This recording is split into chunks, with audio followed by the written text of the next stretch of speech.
Facebook ਤੇ ਸਾਰੇ ਵੀਰਾਂ ਨੂੰ, ਜਿਹੜੇ ਵੀਰਾਂ ਭੈਣ ਤੇ ਸਾਡੇ ਬਜ਼ੁਰਗ ਅੱਜ ਫੇਸਬੁੱਕ ਚਰਚਾ ਸਾਡੀ ਦੇਖ ਰਹੇ ਨੇ, ਉਹਨਾਂ ਨੂੰ ਪਿਆਰ ਭਰੀ ਸਤਿ ਸ੍ਰੀ ਅਕਾਲ ਜੀ। ਤੇ ਅੱਜ ਦਾ ਸਾਡਾ ਇਹੋ ਸੈਸ਼ਨ ਨੰਬਰ 22 ਕਿਸਾਨ ਅੰਦੋਲਨ ਤੇ ਅੱਜ ਅਸੀਂ ਇਹੋ ਲਾ ਰਹੇ ਹਾਂ। ਸਾਡੇ ਜਿਹੜੇ 21 ਸੈਸ਼ਨ ਅੱਜ ਤੱਕ ਦੇ ਰਹੇ ਨੇ, ਉਹਨਾਂ ਦੇ ਵਿੱਚ ਅਸੀਂ ਕਿਸਾਨ ਅੰਦੋਲਨ ਦੀ ਹੀ ਗੱਲ ਕੀਤੀ ਹੈ। ਤੇ ਇਸ ਚਰਚਾ ਦੇ ਵਿੱਚ ਵੀ ਆਪਾਂ ਕਿਸਾਨ ਅੰਦੋਲਨ ਦੀ ਹੀ ਗੱਲ ਕਰਾਂਗੇ।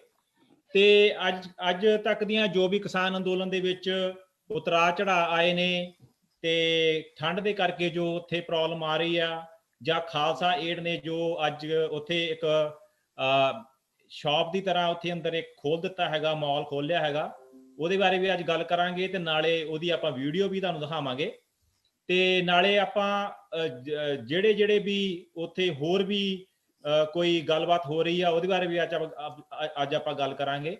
ਤੇ ਮੈਂ ਉਹਨਾਂ ਸਾਰੇ ਵੀਰਾਂ ਨੂੰ ਜਿਹੜੇ ਅੱਜ ਫੇਸਬੁੱਕ ਤੇ ਸਾਨੂੰ ਦੇਖ ਰਹੇ ਆ, ਉਹਨਾਂ ਨੂੰ ਇਹੋ ਹੀ ਰਿਕੁਐਸਟ ਕਰਾਂਗਾ ਕਿ ਇਸ ਪ੍ਰੋਗਰਾਮ ਨੂੰ ਵੱਧ ਤੋਂ ਵੱਧ ਸ਼ੇਅਰ ਕਰਨ, ਤਾਂ ਜੋ ਸਾਡਾ ਮਕਸਦ ਲੈ ਕੇ ਅਸੀਂ ਪ੍ਰੋਗਰਾਮ ਸ਼ੁਰੂ ਕੀਤਾ ਸੀ ਕਿ NRI ਔਰ ਜੋ ਆਪਣੇ ਇੰਡੀਆ ਤੋਂ ਵੀ ਅੱਜ ਜੁੜੇ ਹੋਏ ਨੇ ਵੀਰ ਔਰ ਭੈਣ, ਉਹਨਾਂ ਦੀ ਗੱਲ ਆਪਾਂ ਉੱਥੇ ਤੱਕ ਪਹੁੰਚਾ ਸਕੀਏ, ਉਹਨਾਂ ਨੂੰ ਇਹ ਦੱਸ ਸਕੀਏ ਕਿ ਤੁਸੀਂ ਇਕੱਲੇ ਨਹੀਂ, ਅਸੀਂ ਵੀ ਤੁਹਾਡੇ ਨਾਲ ਖੜੇ ਹਾਂ।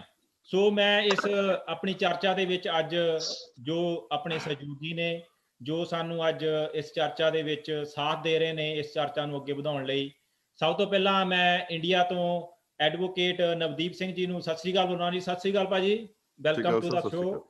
ਸਤਿ ਸ੍ਰੀ ਅਕਾਲ। ਹਾਂਜੀ, ਉਸ ਤੋਂ ਬਾਅਦ ਫਿਰ ਮੈਂ ਬਾਲਾ ਜੀ ਨੂੰ, ਜਿਹੜੇ ਕਿ ਦਿੱਲੀ ਵਿੱਚ ਰਹਿੰਦੇ ਨੇ, ਉਹਨਾਂ ਨੂੰ ਮੈਂ ਸਤਿ ਸ੍ਰੀ ਅਕਾਲ ਜੀ। ਬਾਲਾ ਜੀ ਨਮਸਤੇ। ਬਾਲਾ ਜੀ ਨਮਸਤੇ ਜੀ। ਤੇ ਫਿਰ ਆਪਣੇ LA ਤੋਂ ਪੈਮ ਅਟਵਾਲ ਜੀ, ਸਤਿ ਸ੍ਰੀ ਅਕਾਲ ਪੈਮ ਅਟਵਾਲ ਜੀ। ਸਤਿ ਸ੍ਰੀ ਅਕਾਲ। ਹਾਂਜੀ, ਤੇ ਉਸ ਤੋਂ ਬਾਅਦ ਆਪਣੇ ਚਰਨਜੀਤ ਗਰੇਵਾਲ ਜੀ, ਆਪਣੇ ਸੈਕਰਾਮੈਂਟੋ ਤੋਂ। ਸਤਿ ਸ੍ਰੀ ਅਕਾਲ ਗਰੇਵਾਲ ਸਾਹਿਬ।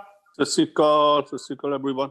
ਹਾਂਜੀ, ਪਹਿਲਾਂ ਤਾਂ ਮੈਂ ਥੋੜਾ ਤੁਹਾਡਾ ਟਾਈਮ ਲਾਉਂਗਾ ਆਪਣੀ ਬੈਕਗ੍ਰਾਉਂਡ ਦੱਸਣ ਲਈ, ਤੇ ਤੁਸੀਂ ਕਿੱਥੋਂ ਹੈਗੇ ਆ ਤੇ ਤੁਹਾਡੀ ਬੈਕਗ੍ਰਾਉਂਡ ਕੀ ਆ, ਤੁਸੀਂ ਥੋੜੀ ਸ਼ੇਅਰ ਕਰਿਓ ਇਹ 1 ਮਿੰਟ ਦੇ ਵਿੱਚ। ਸਭ ਤੋਂ ਪਹਿਲਾਂ ਮੈਂ ਐਡਵੋਕੇਟ ਨਵਦੀਪ ਸਿੰਘ ਜੀ ਨੂੰ ਪੁੱਛਾਂਗਾ ਕਿ ਤੁਹਾਡੀ ਬੈਕਗ੍ਰਾਉਂਡ ਕੀ ਆ ਭਾਜੀ, ਕਿ ਤੁਸੀਂ ਮਾੜਾ ਜਿਹਾ ਦਰਸ਼ਕਾਂ ਦੇ ਨਾਲ ਸ਼ੇਅਰ ਕਰੋ ਜੀ। ਸਰ, ਮੈਂ ਐਡਵੋਕੇਟ ਨਵਦੀਪ ਸਿੰਘ ਜੀਦਾ, ਮੇਰਾ ਜੀਦਾ ਪਿੰਡ ਹੈ ਜੀ। ਤੇ ਉਸ ਤੋਂ ਬਾਅਦ ਮੈਂ ਜਿਹੜੀ ਹੈ ਗ੍ਰੈਜੂਏਸ਼ਨ ਫਰੀਦਕੋਟ ਤੋਂ ਕੀਤੀ ਹੈ। ਫਿਰ ਮੈਂ LLB ਕਰਕੇ ਪ੍ਰੈਕਟਿਸ ਕਰਨਾ ਹੈ ਬਠਿੰਡਾ, ਡਿਸਟ੍ਰਿਕਟ ਕੋਰਟਸ ਬਠਿੰਡਾ। ਔਰ ਮੈਂ ਡਿਸਟ੍ਰਿਕਟ ਕੋਰਟਸ ਬਠਿੰਡਾ ਵਿਖੇ ਵਾਈਸ ਪ੍ਰਧਾਨ ਦੀ ਇਲੈਕਸ਼ਨ ਲੜੀ, ਉੱਥੇ ਵਾਈਸ ਪ੍ਰਧਾਨ ਬਣੇ, ਫਿਰ ਡਿਸਟ੍ਰਿਕਟ ਪ੍ਰੈਜ਼ੀਡੈਂਟ ਵੀ ਰਹੇ ਉੱਥੇ। ਤੇ ਨਾਓ ਮੈਂ ਹੁਣ ਜੀ ਜਿਹੜਾ ਬਠਿੰਡਾ ਦੇ ਵਿੱਚ ਜਿਹੜੇ ਹੈ ਸਮਾਜ ਸੇਵੀ ਦੇ ਤੌਰ ਤੇ ਵੀ ਕੰਮ ਕਰ ਰਿਹਾ, ਔਰ ਲੋਕਾਂ ਦੇ ਜਿੰਨੀ ਕੁ ਕਰ ਸਕਦੇ ਆ, ਹੈਲਪ ਕਰ ਸਕਦੇ ਆ, ਉਹਦੇ ਵਿੱਚ ਲਗਾਤਾਰ ਲੱਗੇ ਹੋਏ ਆ। ਤੇ ਹੁਣ ਜੋ ਕਿਸਾਨੀ ਅੰਦੋਲਨ ਚੱਲ ਰਿਹਾ, ਉਹਦੇ ਵਿੱਚ ਵੀ ਵੱਧ ਚੜ ਕੇ ਹਿੱਸਾ ਪਾ ਰਹੇ ਹਾਂ ਜੀ ਸਰ। ਥੈਂਕ ਯੂ ਭਾਜੀ, ਥੈਂਕ ਯੂ। ਤੁਸੀਂ, ਮੈਨੂੰ ਪਤਾ ਉੱਥੇ ਤੁਹਾਡੇ ਬਾਰੇ ਸਾਨੂੰ ਖਬਰਾਂ ਮਿਲਦੀਆਂ ਰਹਿੰਦੀਆਂ ਕਿ ਭਾਜੀ ਉੱਥੇ ਬਹੁਤ ਹੈਲਪ ਕਰ ਰਹੇ ਨੇ ਕਿਸਾਨੀ ਅੰਦੋਲਨ ਦੇ ਵਿੱਚ, ਔਰ ਇਹ ਇੱਕ ਨੇਕ ਦਿਲ ਇਨਸਾਨ ਦੀ ਇੱਕ ਦਿੱਖ ਹੁੰਦੀ ਆ ਭਾਜੀ। ਜਦੋਂ ਕੋਈ ਇਦਾਂ ਦਾ ਭਾਣਾ ਆਉਂਦਾ, ਉਦੋਂ ਨੇਕ ਦਿਲ ਇਨਸਾਨ ਹੀ ਜਿਹੜੇ ਆ ਇਹੋ ਜਿਹੇ ਅੰਦੋਲਨਾਂ ਨਾਲ ਜੁੜਦੇ ਆ।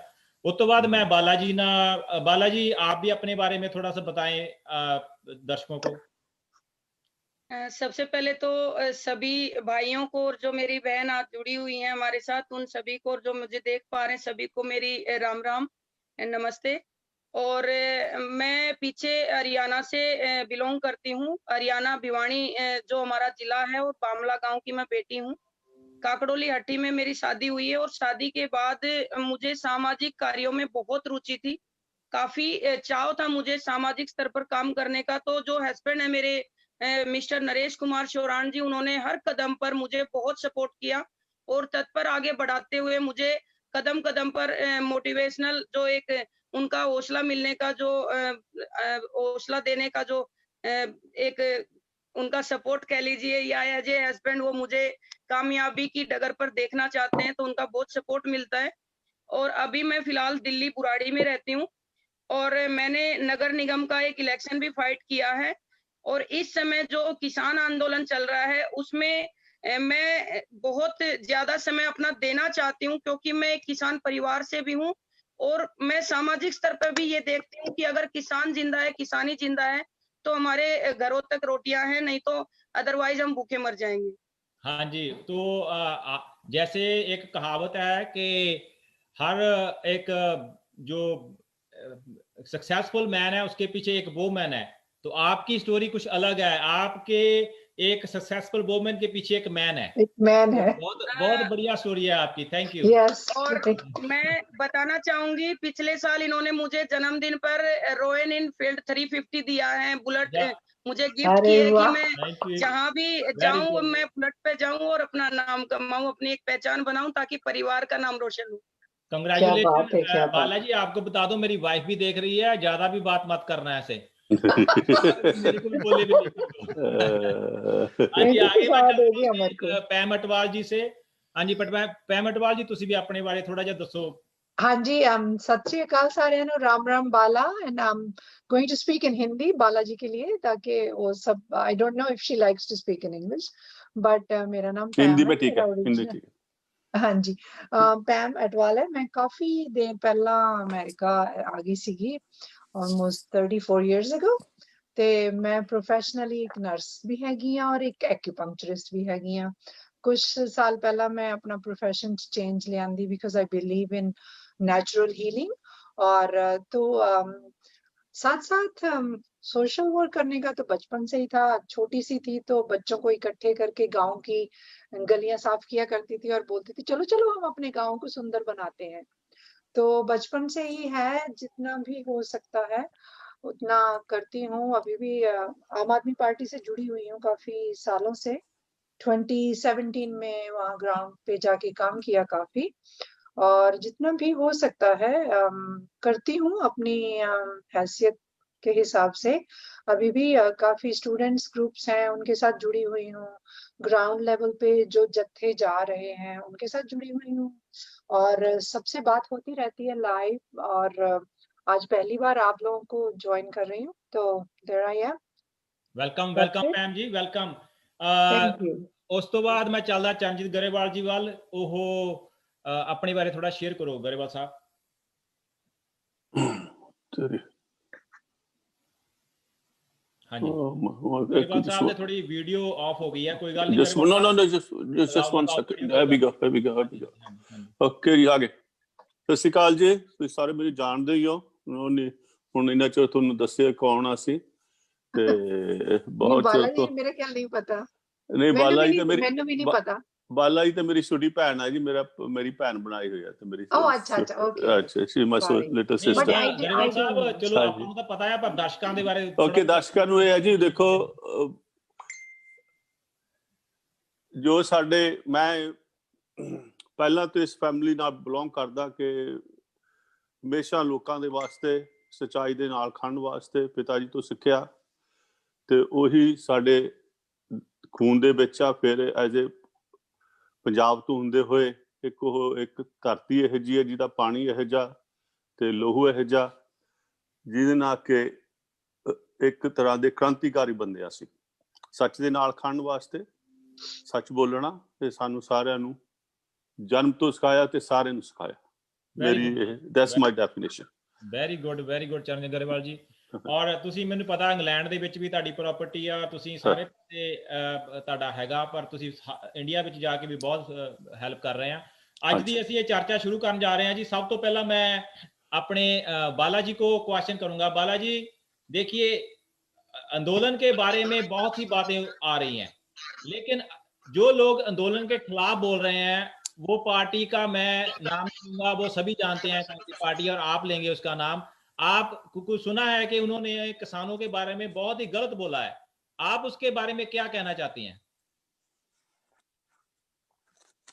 देखिए वीर जी, नाम मैं ले देती हूँ, क्योंकि मैं भी एक सोशल वर्कर के साथ साथ आम आदमी पार्टी की एक सदस्य हूँ, एक छोटी सी सिपाही हूँ।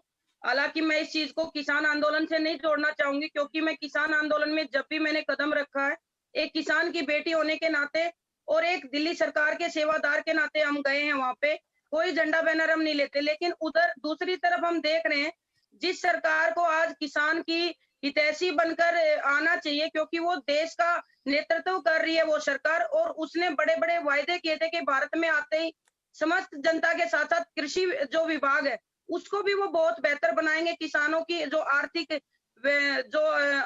स्थिति थी उसको सुधारेंगे, कुछ और नया चीज ऐसी लेके आएंगे जिससे किसान को फायदा और किसानी बचे, क्योंकि भारत किसान जो कृषि देश है और उसमें कृषि पर वो निर्भर है ज्यादातर। तो अभी परसों की बात है कि बीजेपी के दक्षिणी दिल्ली से एक सांसद हैं रमेश बिधूड़ी, जो अभी किसानों का समर्थन दिखाने में लगे हुए हैं कि किसान बिल पर किसानों ने भारी समर्थन दिया और किसान उस बिल के समर्थन में है। तो वो अपने जो एरिया है उनका, उसमें काफी सारी संख्या में अपने जो अंधभक्त कह लीजिए, अपने जो चमचे कह लीजिए, उनकी पूरी फौज ले जाते हैं। 1-2 पुलिस वाला भी उनके साथ होता है और बड़ी सी बढ़िया सी पगड़ी वो बांध के ये महसूस कराता है कि वो कहीं ना कहीं किसान हितैषी है। लेकिन मैं ये चाहती हूँ कि जो वो मुंह से, जो वाणी से जो जहर उगलता है, मैं उसको सांप से कम नहीं मानती, क्योंकि उसने जिस प्रकार की भाषा का किसानों के लिए जो उपयोग किया है, उसको डूब के चुल्लू भर पानी में मर जाना चाहिए। क्योंकि ये बात मैं इसलिए कह रही हूँ कि उसकी थाली में अन्न उसी किसान का दिया हुआ है। आज वो जिस हैसियत से जिस जगह वो पेट भर रहा है, जिस जगह बैठा है, कम से कम एक बार जाके उसको किसानों के बीच जाके ये देखना चाहिए कि किसान आज किस प्रकार -5 डिग्री की जो हमारा तापमान है दिल्ली का, उसमें वो सरहद पर बैठे खुले आसमान के नीचे, कोई जमीन पे सो रहा है, कोई ट्रॉली में सो रहा है, किसी के पास 1.5 साल का बच्चा है। लेकिन आज वो अपने मंच से, अपने माइक से 2-3 वो माला मंगा लेते हैं, अपने ही जो जनता के पैसे खा रखे हैं उससे, और वो इतनी बड़ी बड़ी चीजें कह रहे हैं कि यहाँ पे किसान आंदोलन नहीं कर रहे, वो पिकनिक मनाने आए हुए हैं, उनको अच्छा खासा नहाने को पानी मिल जाता है, अच्छा खासा खाना मिल जाता है। लेकिन वो चीज महसूस तो करें, एक बार वो अपने परिवार के साथ जाके देखें, उसके बच्चे उसको गाली देंगे वापिस आके। राइट, नहीं सही बोला आपने पाला जी, वहां पे इतने उधर कम दूसरी तरफ टेम्परेचर पे। बेशर्मी की हद तब हो गई जब दूसरी तरफ हरियाणा का एक विधायक है कैथल से, लीलाराम गुज्जर जी, उन्होंने भी इसी तरीके से गलत भाषा का इस्तेमाल किया है कि वो जो किसानों जो किसान है, जो खेत गांव में जिसके पास कोई काम धंधा नहीं होता, निठल्ले जो बैठे रहते हैं, उन्होंने यहाँ धरना दिया हुआ है। ये कोई किसान नहीं है, कहाँ किसान है? उसकी बेशर्मी की हद हो गई कि उसको ये किसान नजर नहीं आता जो हजारों लाखों की संख्या में पिछले 28 दिन से यहाँ बैठा हुआ है कड़कड़ाटी ठंड में।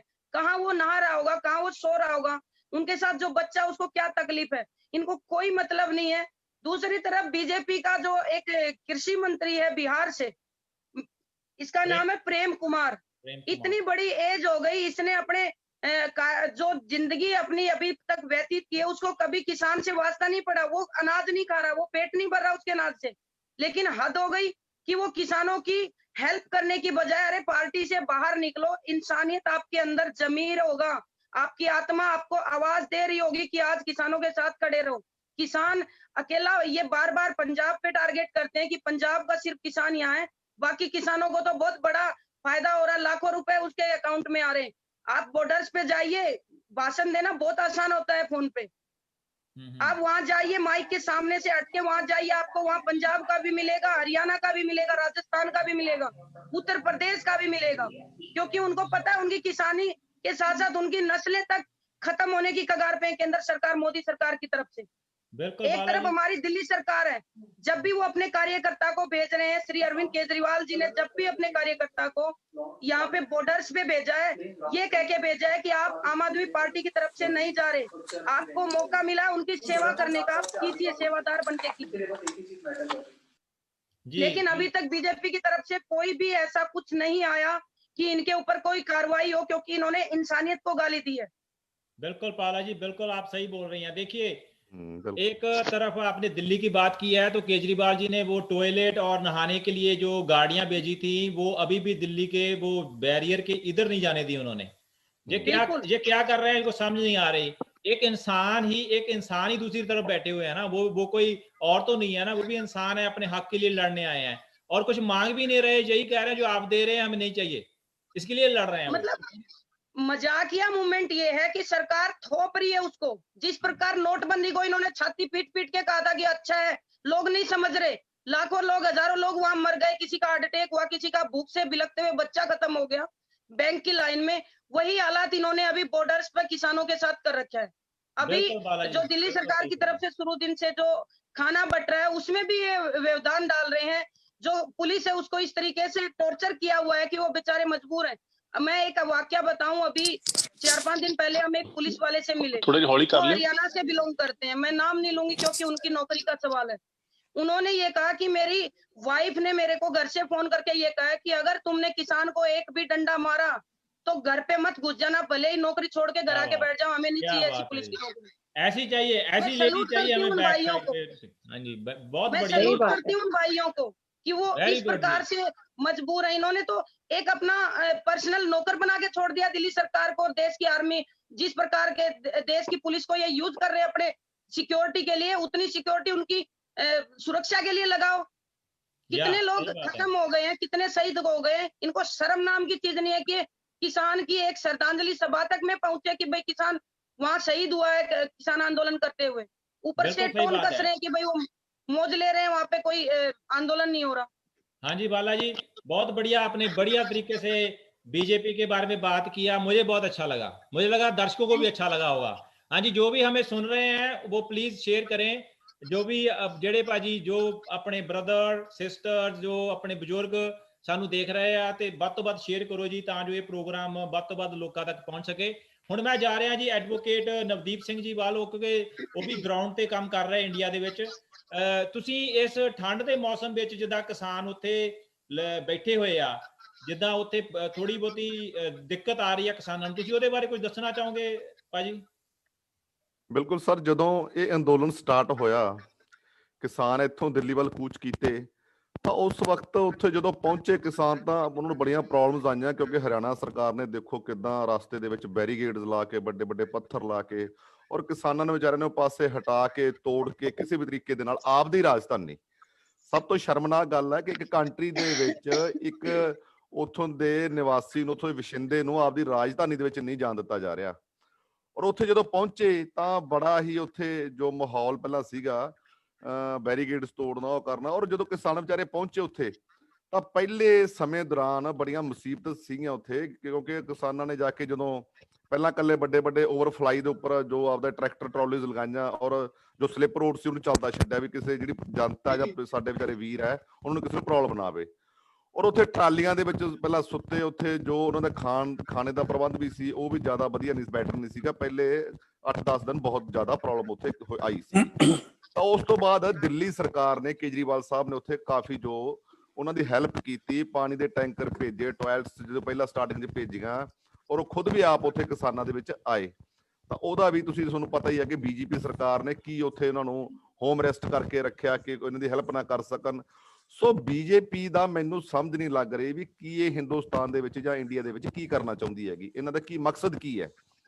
ਅਸੀਂ ਜਿਹੜੀ ਇੱਥੋਂ ਕੁੱਲ ਮਿਲਾ ਕੇ ਜਿਹੜੇ ਇੱਥੇ ਵਸਿੰਦੇ ਆ ਜਾਂ ਗਰਾਊਂਡ ਲੈਵਲ ਤੇ ਕੰਮ ਕਰ ਰਹੇ ਆ, ਤਾਂ ਸਾਡੇ ਜਿੱਥੋਂ ਤੱਕ ਸਾਨੂੰ ਸਮਝ ਲੱਗੀ ਹੈ ਕਿ ਜਿਹੜੇ ਮੋਦੀ ਹੈ ਇਹ ਇਕੱਲੇ ਇਹਨਾਂ ਦਾ ਆਪਦਾ ਕੋਈ ਵੀ ਜਿਹੜਾ ਹੈ ਬਿਆਨ ਨਹੀਂ ਦੇ ਸਕਦੇ। ਪਹਿਲਾਂ ਅਬਾਨੀਆਂ ਡਾਨੀਆਂ ਨਾਲ ਗੱਲ ਕਰਦੇ ਆ, ਔਰ ਅਬਾਨੀਆਂ ਡਾਨੀਆਂ ਨੂੰ ਪੁੱਛ ਕੇ ਫਿਰ ਜਨਤਾ ਨਾਲ ਕੇ ਗੱਲ ਕਰਦੇ ਆ, ਸਾਡੇ ਲੋਕਾਂ ਨਾਲ ਗੱਲ ਕਰਦੇ ਆ ਵੀ ਅਸੀਂ ਇਹ ਗੱਲ ਨਹੀਂ ਕਰ ਸਕਦੇਗੇ। ਔਰ ਉਹਨਾਂ ਦੇ ਇੱਕ ਲੀਡਰ ਤੇ ਵੀ ਕਹਿ ਦਿੱਤਾ ਵੀ ਅੱਜ ਤੁਹਾਡੀ ਜੇ ਗੱਲ ਮੰਨ ਲਈ ਤਾਂ ਕੱਲ ਨੂੰ ਬਾਨੀ ਡਾਨੀ ਆ ਗਿਆ, ਅਸੀਂ ਉਹਨਾਂ ਨੂੰ ਕੀ ਜਵਾਬ ਦੇਵਾਂਗੇ।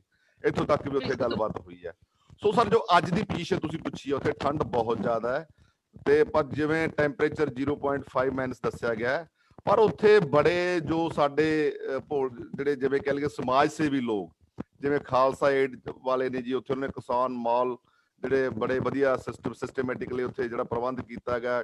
ਜਿਵੇਂ ਬ੍ਰਿਟਿਸ਼ ਤੋਂ ਵੀ ਇੱਕ ਆਪਾਂ MP ਸਾਹਿਬ ਕਹਿ ਲਈਏ, ਉਹਨਾਂ ਨੇ ਵੀ ਬੜੀ ਏਡ ਭੇਜੀ ਆ। ਔਰ ਸਾਡੇ ਵੀ ਜੋ ਇੱਥੋਂ ਨੁਮਾਇੰਦੇ ਗਏ ਆ ਵਿੱਚ ਆਮ ਆਦਮੀ ਪਾਰਟੀ ਦੇ NGOs, ਉਹਨਾਂ ਨੇ ਉੱਥੇ ਐਟ ਪ੍ਰੈਜ਼ੈਂਟ ਉੱਥੇ ਜਿਹੜੀਆਂ ਸ਼ਾਪਸ, ਬੁੱਕਸ ਜਿਹੜੀਆਂ ਸ਼ਾਪਸ ਖੋਲ੍ਹਤੀਆਂ, ਔਰ ਬੱਚਿਆਂ ਨੂੰ ਉੱਥੇ ਪੜ੍ਹਾਇਆ ਜਾਣ ਲੱਗ ਗਿਆ। ਦੇਖੋ ਬਿਠਾ ਕੇ ਉਹਨਾਂ ਨੂੰ ਦੱਸਿਆ ਜਾ ਰਿਹਾ, ਤੇ ਔਰ ਕਲਾਸਿਸ ਸਟਾਰਟ ਕਰ ਦਿੱਤੀਆਂ ਗਈਆਂ ਉੱਥੇ, ਤਾਂ ਕਿ ਬੱਚੇ ਜਿਹੜੇ ਦੇਖੋ, ਬੜੀ ਇੱਕ ਹੈਰਾਨੀ ਦੀ ਗੱਲ ਹੈ ਕਿ ਛੋਟੇ ਛੋਟੇ ਬੱਚੇ 10-10 ਸਾਲ ਦੇ, 11-11 ਸਾਲ ਦੇ, ਖੁਦ ਇਕੱਲੇ ਉੱਥੇ ਮੋਰਚੇ ਦੇ ਵਿੱਚ ਪਹੁੰਚ ਰਹੇ ਹੈਗੇ।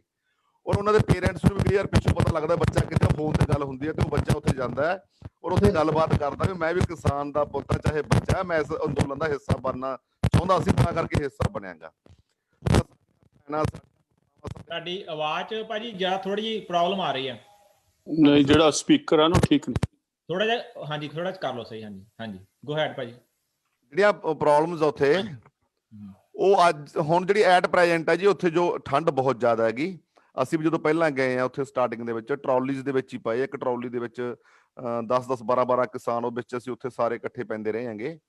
ਤਾਂ ਅੱਜ ਜੋ ਸਾਡੇ ਉੱਥੇ ਚੰਗੇ ਬੰਦੇ ਜਿਹੜੇ ਕਿ ਸਮਾਜ ਸੇਵੀ ਆ, ਉਹ ਪਹੁੰਚੇ ਹੋਏ ਆ, ਲਗਾਤਾਰ ਸੇਵਾ ਕਰ ਰਹੇ ਆ, ਔਰ ਲਗਾਤਾਰ ਜਿਵੇਂ ਕਿਸਾਨ ਮਾਲ ਖੋਲਿਆ ਹੋਇਆ ਜਾਂ ਉੱਥੇ ਖਾਣ ਪੀਣ ਦਾ ਪ੍ਰਬੰਧ ਜਾਂ ਸਿਸਟਮ ਠੀਕ ਹੈ। ਪਰ ਜੇ ਆਪਾਂ ਕਹਿ ਲਈਏ ਜਿਵੇਂ ਭਾਜਪਾ ਦੇ ਕੁਛ ਕੁ ਜਿਹੜੇ ਮੈਂ ਤੁਹਾਨੂੰ ਏਜੰਟ ਕਹੂੰਗਾ, ਬਾਂਡੀਆਂ ਡਾਂਡੀਆਂ ਦੇ ਏਜੰਟ ਹੀ ਹੈ, ਉੱਥੇ ਬਿਆਨਬਾਜ਼ੀ ਕਰਦੇ ਵੀ ਇੱਥੇ ਪਿਕਨਿਕ ਮਨਾਉਣ ਆਇਆ ਜੀ, ਇੱਥੇ ਆਹ ਕਰਨਾ ਹੈ ਜੀ। ਇਹਨਾਂ ਨੂੰ ਸ਼ਰਮ ਆਉਣੀ ਚਾਹੀਦੀ ਹੈ ਕਿ ਸਾਡੇ ਭਾਰਤ ਦੇ ਵਸਿੰਦੇ ਆਪਦੀ ਰਾਜਧਾਨੀ ਦੇ ਵਿੱਚ ਪੀਸਫੁਲੀ ਜੋ ਹੈ ਇੱਕ ਪ੍ਰੋਟੈਸਟ ਨਹੀਂ ਕਰ ਸਕਦੇ। ਤੁਸੀਂ ਉਹਨਾਂ ਨੂੰ ਤਰ੍ਹਾਂ ਤਰ੍ਹਾਂ ਦੇ ਨਾਲ ਉਹਨਾਂ ਉੱਪਰ ਤੋਹਮਤਾਂ ਲਾ ਰਹੇ ਹੋ, ਤਰ੍ਹਾਂ ਤਰ੍ਹਾਂ ਨਾਲ ਤੰਗ ਕਰ ਰਹੇ ਹੋ, ਔਰ ਕਦੇ ਉਹਨਾਂ ਨੂੰ ਕੁਛ ਬੋਲਦੇ ਆ, ਕਦੇ ਉਹਨਾਂ ਨੂੰ ਖਾੜਕੂ ਬੋਲਦੇ ਆ, ਕਦੇ ਉਹਨਾਂ ਨੂੰ ਕਿਸੇ ਤਰ੍ਹਾਂ ਨਾਲ ਨਾਮ ਦਿੰਦੇ ਆ, ਕਦੇ ਜਾਲੀ। ਇੱਕ ਹੋਰ ਦੇਖੋ ਕਿੱਡੀ ਸ਼ਰਮਨਾਕ ਗੱਲ ਸਾਹਮਣੇ ਆਈ ਹੈ ਕਿ ਇੱਕ ਕਿਸਾਨ ਵਿਚਾਰਾ ਜੋ ਲਗਾਤਾਰ ਉੱਥੇ ਧਰਨੇ ਦੇ ਵਿੱਚ ਬੈਠਾ ਹੈ, ਔਰ ਉਹਦੀ ਫੋਟੋ ਪਬਲਿਸ਼ ਕੀਤੀ ਗਈ ਹੈ ਕਿ ਉਹ ਮੋਦੀ ਸਾਹਿਬ ਨੂੰ ਮਿਲ ਕੇ ਇਹਨਾਂ ਦਾ ਸਮਰਥਨ ਕਰ ਰਿਹਾ ਬਿੱਲਾਂ ਦਾ, ਔਰ ਇੱਕ ਜਾਲੀ ਟੀਮ ਤਿਆਰ ਕਰਕੇ ਉਹਨਾਂ ਨੂੰ ਕਿਸਾਨ ਬਣਾ ਕੇ ਕਦੇ ਮੋਦੀ ਨਾਲ ਮੀਟਿੰਗ ਦਿਖਾਈ ਜਾ ਰਹੀ ਹੈ, ਕਦੇ ਅਮਿਤ ਸ਼ਾਹ ਨਾਲ ਮੀਟਿੰਗ ਦਿਖਾਈ ਜਾ ਰਹੀ ਹੈ। ਮੈਨੂੰ ਸਮਝ ਨਹੀਂ ਲੱਗ ਰਹੀ ਵੀ ਇਹ ਕਿੱਦਾਂ ਦੀ ਜੋ ਸੈਂਟਰ ਦੀ ਸਰਕਾਰ ਹੈ, ਕੀ ਇਹਨਾਂ ਦਾ ਸਿਸਟਮ ਹੈ, ਜਾਂ ਭਾਰਤ ਨੂੰ ਕਿੱਦਾਂ ਦਾ ਇਹ ਸਿਸਟਮ ਦੇਣਾ ਚਾਹੁੰਦੇ ਆ। ਲੋਕ ਬਿਲਕੁਲ ਇੱਥੇ ਮਰ ਰਹੇ ਆ ਠੰਡ ਦੇ ਵਿੱਚ, ਦੇਖੋ ਕਿੰਨੇ ਕਿਸਾਨ ਸ਼ਹੀਦ ਹੋ ਗਏ ਸਾਡੇ ਵਿਚਾਰੇ ਠੰਡ ਦੇ ਵਿੱਚ, ਔਰ ਬਜ਼ੁਰਗ ਨੌਜਵਾਨ ਵਿਚਾਰੇ ਸ਼ਹੀਦ ਹੋ ਗਏ ਉਹਨਾਂ ਦੇ, ਔਰ ਉਹਨਾਂ ਨੂੰ ਕਹਿ ਰਿਹਾ ਕਿ ਅੱਤਵਾਦੀ ਹੈ। ਔਰ ਉਹ ਦੇਖੋ ਉਹ ਜਿਹੜੇ ਬਜ਼ੁਰਗ ਉੱਥੇ ਸ਼ਹੀਦ ਹੋਏ ਆ ਉਹਨਾਂ ਨੂੰ ਕਹਿ ਰਿਹਾ ਅੱਤਵਾਦੀ। ਇਸ ਤਰ੍ਹਾਂ ਦੇ ਨਾਲ ਸਾਡੀ ਜਿਹੜੀ ਸੈਨਾ ਉਹਦੇ ਵਿੱਚ ਵੀ ਕਾਫੀ ਜਿਹੜਾ ਵਿਰੋਧ ਹੋਇਆ ਕਿ ਅੱਛਾ ਇਟ ਮੀਨਸ ਵੀ ਸਾਡੇ ਜਿਹੜੇ ਉੱਥੇ ਬਜ਼ੁਰਗ ਵਿਚਾਰੇ ਬੈਠੇ ਆ ਸਤਿਕਾਰਯੋਗ, ਜੇਕਰ ਉਹ ਅੱਤਵਾਦੀ ਹੈ ਤਾਂ ਅਸੀਂ ਬਾਰਡਰਸ ਤੇ ਖੜੇ ਦੇਸ਼ ਦੀ ਸੇਵਾ ਕਰ ਰਹੇ ਹਾਂ, ਤਾਂ ਅਸੀਂ ਕੀ ਹੈ ਫਿਰ? ਅਸੀਂ ਵੀ ਇਟ ਮੀਨਸ ਅੱਤਵਾਦੀ ਹਾਂ। ਸੋ ਮੈਨੂੰ ਲੱਗਦਾ ਵੀ ਡੇ ਬਾਏ ਡੇ ਜੋ ਇਹ ਚੱਲ ਰਿਹਾ ਹੈਗਾ ਇਹ ਭਾਜਪਾ ਦਾ, ਇਹਨਾਂ ਜਿਹੜੇ ਅਬਾਨੀਆਂ ਡਾਨੀਆਂ ਦੇ ਏਜੰਟਸ ਹੈ, ਇਹਨਾਂ ਦਾ ਜੋ ਬਿਆਨਬਾਜ਼ੀ ਨੂੰ ਪੁੱਛ ਕੇ ਕਰ ਰਹੇ ਆ ਤੇ ਉਹ ਸਿਰਫ ਸਾਨੂੰ ਖਤਮ ਕਰਨ ਲਈ ਕਰ ਰਹੇ ਹੈਗੇ। ਔਰ ਮੈਂ ਇੱਕ ਨੋਟਬੰਦੀ ਦੀ ਭੈਣ ਜੀ ਨੇ ਗੱਲ ਕੀਤੀ ਸੀ, ਉਸ ਨੋਟਬੰਦੀ ਬਾਰੇ ਥੋੜਾ ਜਿਹਾ ਦੱਸ ਦਿਆਂ। ਇਹ ਨੋਟਬੰਦੀ ਜਦੋਂ ਕੀਤੀ ਗਈ ਆ ਭਾਜਪਾ ਸਰਕਾਰ ਦੁਆਰਾ, ਇਹ ਵੀ ਸਾਰੀ ਸਾਜ਼ਿਸ਼ ਅਬਾਨੀਆਂ ਅਡਾਨੀਆਂ ਦੀ ਸੀਗੀ, ਕਿਉਂਕਿ ਉਹਨਾਂ ਨੇ पैसा वाइट करना था उनका। ਹਾਂ ਪੈਸਾ ਵਾਈਟ ਕਰਨਾ ਥਾ, ਸਾਰਾ ਪੈਸਾ ਉਹਨਾਂ ਨੇ, ਦੇਖੋ ਇਹਨਾਂ ਨੇ ਜਿਹੜਾ ਜੀਓ ਦਾ ਉਦੋਂ ਸਿਸਟਮ ਚਲਾਇਆ, ਔਰ ਸਾਰਾ ਪੈਸਾ ਉਹਨਾਂ ਨੇ ਸਾਰਾ ਉਹਦੇ ਵਿੱਚ ਇਨਵੈਸਟ ਕਰਤਾ, ਜਿਵੇਂ ਪਹਾੜਾਂ ਵਿੱਚ ਦੀ ਆਪਦੀਆਂ ਵਾਇਰਸ ਕੱਢੀਆਂ ਉਦਾਂ ਕਿਦਾਂ ਸਾਰਾ ਇਨਵੈਸਟ ਕਰਕੇ ਉਸ ਤੋਂ ਬਾਅਦ ਵਾਈਟ ਮਨੀ ਉਹਨਾਂ ਨੂੰ ਮਿਲਣੀ ਸ਼ੁਰੂ ਹੋ ਗਈ। ਸੋ ਇਸ ਭਾਜਪਾ ਦਾ ਇੱਕੋ ਇੱਕ ਮਕਸਦ ਹੈ ਕਿ ਅਬਾਨੀਆਂ ਅਡਾਨੀਆਂ ਨੂੰ ਕਾਮਯਾਬ ਕਰਕੇ ਡਿਕਟੇਟਰਸ਼ਿਪ ਜਿਹੜੀ ਭਾਰਤ ਵਿੱਚ ਪੈਦਾ ਕਰਨਾ, ਤਾਂ ਕਿ ਇੱਕ ਡਿਕਟੇਟਰ ਇੱਥੇ ਭਾਰਤ ਦੇ ਵਿੱਚ ਰਾਜ ਕਰ ਸਕੇ। ਸਹੀ ਗੱਲ ਹੈ ਨਵਦੀਪ ਸਿੰਘ ਜੀ, ਤੁਸੀਂ ਬਿਲਕੁਲ ਸਹੀ ਗੱਲ ਕਹੀ ਆ। ਪਰ ਨਵਦੀਪ ਸਿੰਘ ਜੀ ਇੱਕ ਗੱਲ ਆ, ਮੈਂ ਇੱਕ ਚੀਜ਼ ਵਿਸ਼ਵਾਸ ਰੱਖਦਾ, ਜਦੋਂ ਹਨਾ ਜਿੱਦਾਂ ਹੁਣ ਬੀਜੇਪੀ ਦਾ ਇੱਕ ਕਾਂਗਰਸ ਸੌਰੀ ਆਪਣੇ ਕਿਸਾਨ ਜਿਹੜੇ ਆ ਉਹ ਬੀਜੇਪੀ ਦੇ ਵਿਰੋਧੀ ਆ ਤੇ ਬੀਜੇਪੀ ਕਿਸਾਨਾਂ ਨੂੰ ਵਿਰੋਧੀ ਸਮਝਦੀ ਆ। ਜਦੋਂ ਵਿਰੋਧੀ ਖੁਸ਼ ਹੋਵੇ ਨਾ ਤਾਂ ਉਸ ਵਕਤ ਜਲਨ ਬੜੀ ਹੁੰਦੀ ਆ ਦੂਜੇ ਬੰਦੇ ਦੇ ਦਿਲ 'ਚ। ਮੈਨੂੰ ਲੱਗਦਾ ਇਹਨਾਂ ਦੀ ਜਿਹੜੀ ਜਲਨ ਹੈ ਨਾ ਅੰਦਰੋਂ ਨਿਕਲ ਰਹੀ ਆ, ਜਿਹੜੇ ਕਹਿੰਦੇ ਪਿਕਨਿਕ ਆ ਰਹੇ ਆ, ਫਲਾਨਾ ਕਰ ਰਹੇ ਆ, ਅੰਦਰੋਂ ਦੁਖੀ ਆ ਉਹ, ਕਿਉਂਕਿ ਅਸੀਂ ਇਹ ਇੱਕ ਅੰਦੋਲਨ ਕੱਲਾ ਅੰਦੋਲਨ ਨਹੀਂ ਰਹਿ ਗਿਆ, ਉੱਥੇ ਲੋਕੀ ਵਾਕਿਆ ਹੀ ਉੱਥੇ ਜਾ ਕੇ ਉਸ ਅੰਦੋਲਨ ਦੇ ਵਿੱਚ ਨੰਬਰ 1 ਹਿੱਸਾ ਲੈ ਰਹੇ ਆ, ਦੂਜੇ ਉਹ ਇੰਜੋਏ ਵੀ ਕਰ ਰਹੇ ਮਾੜਾ ਮਾੜਾ, ਕਿਉਂਕਿ ਇਹ ਕੋਈ ਮਾੜੀ ਗੱਲ ਨਹੀਂ ਹੈ ਕਿਸੇ ਚੰਗੇ ਕਾਜ ਦੇ ਨਾਲ ਤੁਸੀਂ ਜੋੜਨਾ ਆ। ਤੇ ਪਹਿਲਾ ਅੰਦੋਲਨ ਜਿੱਦਾਂ ਆਪਾਂ ਦੇਖਦੇ ਸੀ ਉਹਨਾਂ ਵਿੱਚ ਲਾਠੀਆਂ ਪੈਂਦੀਆਂ ਸੀ, ਉਹ ਬੱਸਾਂ ਤੋੜਦੇ ਸੀ, ਸ਼ਾਂਤੀਪੂਰਵਕ ਇਹ ਅੰਦੋਲਨ ਹੋ ਰਿਹਾ ਔਰ ਸਾਰੇ ਜਾਣੇ ਉੱਥੇ ਬਹਿ ਕੇ ਅੰਦੋਲਨ ਦਾ ਸਾਥ ਦੇ ਰਹੇ ਆ। ਇਹ ਬਹੁਤ ਵਧੀਆ ਗੱਲ ਹੈ ਜੀ, ਪ੍ਰਮਾਤਮਾ ਦੀ ਬਹੁਤ ਕਿਰਪਾ। ਮੈਂ ਪੈਮ ਜੀ ਵੱਲ ਜਾਣਾ ਚਾਹੁੰਦਾ ਇਸ ਚੀਜ਼ ਨੂੰ ਅੱਗੇ ਲੈ ਕੇ। ਪੈਮ ਜੀ ਉੱਥੇ ਮਾਈਆਂ ਨੇ ਹੁਣ ਚੁੱਲ੍ਹੇ ਵੀ ਲਿਪਣੇ ਸ਼ੁਰੂ ਕਰ ਦਿੱਤੇ ਆ, ਮੈਂ ਦੇਖ ਰਿਹਾ ਉਹਨਾਂ ਨੇ ਚੁੱਲ੍ਹੇ ਲਿਪਣੇ ਸ਼ੁਰੂ ਕਰ ਦਿੱਤੇ ਆ। ਮੈਨੂੰ ਏਦਾਂ ਲੱਗ ਰਿਹਾ ਵੀ ਕਿਤੇ ਪੰਜਾਬ ਸਿੰਧੂ ਬਾਰਡਰ ਤੋਂ ਨਾ ਸ਼ੁਰੂ ਹੋ ਜਾਏ। ਤੁਸੀਂ ਇਹਦੇ ਬਾਰੇ ਕੀ ਕਹਿਣਾ ਚਾਹੁੰਦੇ ਆ? ਮੈਂ ਪਹਿਲਾਂ ਤਾਂ ਇਹ ਕਹਿਣਾ ਚਾਹੁੰਦੀ ਹਾਂ ਕਿ ਆਪਾਂ ਹਮੇਸ਼ਾ ਰੈਵੋਲੂਸ਼ਨ ਇਨਕਲਾਬ ਜ਼ਿੰਦਾਬਾਦ ਕਰਦੇ ਰਹਿੰਦੇ, ਛੋਟੀਆਂ ਮੋਟੀਆਂ ਮੂਵਮੈਂਟਸ ਚੱਲਦੀਆਂ ਨੇ। ਇਸ ਤਰ੍ਹਾਂ ਲੱਗ ਰਿਹਾ ਹੈ ਕਿ ਇਹ ਵਾਕਿਆ ਹੀ ਰੈਵੋਲੂਸ਼ਨ ਆ ਰਿਹਾ ਇਸ ਵਾਰ। ਹੁਣ ਲੱਗ ਰਿਹਾ ਹੈ ਕਿ ਇੱਕ ਸੱਚਾ ਰੈਵੋਲੂਸ਼ਨ ਤਿਆਰ ਹੋ ਰਿਹਾ, ਹੋ ਗਿਆ ਆਲਮੋਸਟ। ਤੇ ਜਿਹੜੀਆਂ ਔਰਤਾਂ ਆ ਉਹਨਾਂ ਦੀ ਜਿਹੜੀ ਪਾर्टिसिपेशन है, पहली बार देख रही हूँ कि इतनी सारी हमारी बहनें बेटियां आ रही हैं, बच्चे आ रहे हैं वहां पे, और सब दिल से जुड़े हुए हैं, सेवा कर रहे हैं और अपने आप आ रहे हैं। किसी ने उनको पैसे नहीं दिए आने के लिए। जैसे बीजेपी की रैलियों में ये लोग 500-500, 2,000, 3,000 दे देते हैं और बसेस भर के ले जाते हैं एक जगह पे, वो ये लोग खुद ब खुद आ रहे हैं। और मोदी का तो क्या कहना, बीजेपी का एजेंडा जो है, नवदीप जी ने कहा कि ये करना क्या चाहते हैं, तो वो तो उनका बहुत ही क्लियर एजेंडा था पहले से ही।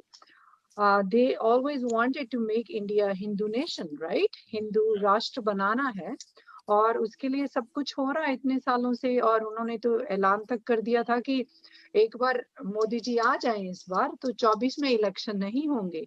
तो उनके दो एजेंडा है, हिंदू नेशन बनाना, नहीं तो उसको एकदम कोरिया की तरह या कोई भी डिक्टेटरशिप बनानी है। यहाँ पे हमारे ट्रम्प हैं, जैसे वो ही इज ऑल्सो ट्राइंग, पर यहाँ पे बस नहीं चल रहा ट्रम्प का, क्योंकि लोग बहुत अवेयर हैं और वही अवेयरनेस अभी इंडिया में भी आ रही है। और दूसरा ये जो पहले ही मैंने सुना था कि पहली बार मैंने जब सुना कि ये कोई मन की बात एक शो होता है, मैंने कभी लॉग इन नहीं किया, ना ही मैंने सुना है, तो मुझे बड़ी हैरानी हुई कि मन की बात, जो रूलर होता है, राजा होता है, लीडर होता है, मन की बात तो लोगों की सुननी चाहिए। ये क्या हो रहा है? पहली बार ऐसा हो रहा है कि वो अपने ही मन की उगल रहा है, उड़ेल रहा है बाहर, किसी और की तो सुन नहीं रहा। हमने तो हिस्ट्री में पढ़ा था कि विक्रमादित्य से राजा थे जो, और महाराजा रंजीत सिंह थे, वो लोगों की बात सुनते थे। यहाँ तक कि अकाली, जिनको हम इतनी गालियां निकालते हैं, वो भी गांव में जाके सभा लगाते थे और लोगों की प्रॉब्लम सुनते थे। ये कैसा लीडर है जो अपने ही मन की बात किए जा रहा है? लीडर का तो मतलब होता है कि लोगों की बात सुनना और उनके जो प्रॉब्लम्स हैं, समस्याएं हैं, मुश्किलें हैं, उनको हल करना। ये क्या है कि मन की बात करो। और दूसरी बात, आज तक कोई पूछता नहीं इनको कि ये कैसी डेमोक्रेसी, यहाँ पे आज तक एक लाइव न्यूज कॉन्फ्रेंस नहीं हुई और कोई उनको पूछता तक नहीं है। मैंने अन्ना हजारे जी को भी लिखा था कि जब आपने इतना बड़ा आंदोलन किया था तो आपका भी रास्ता रोका था किसी ने, और आपकी भी ऐसे कवरेज नहीं हुई थी।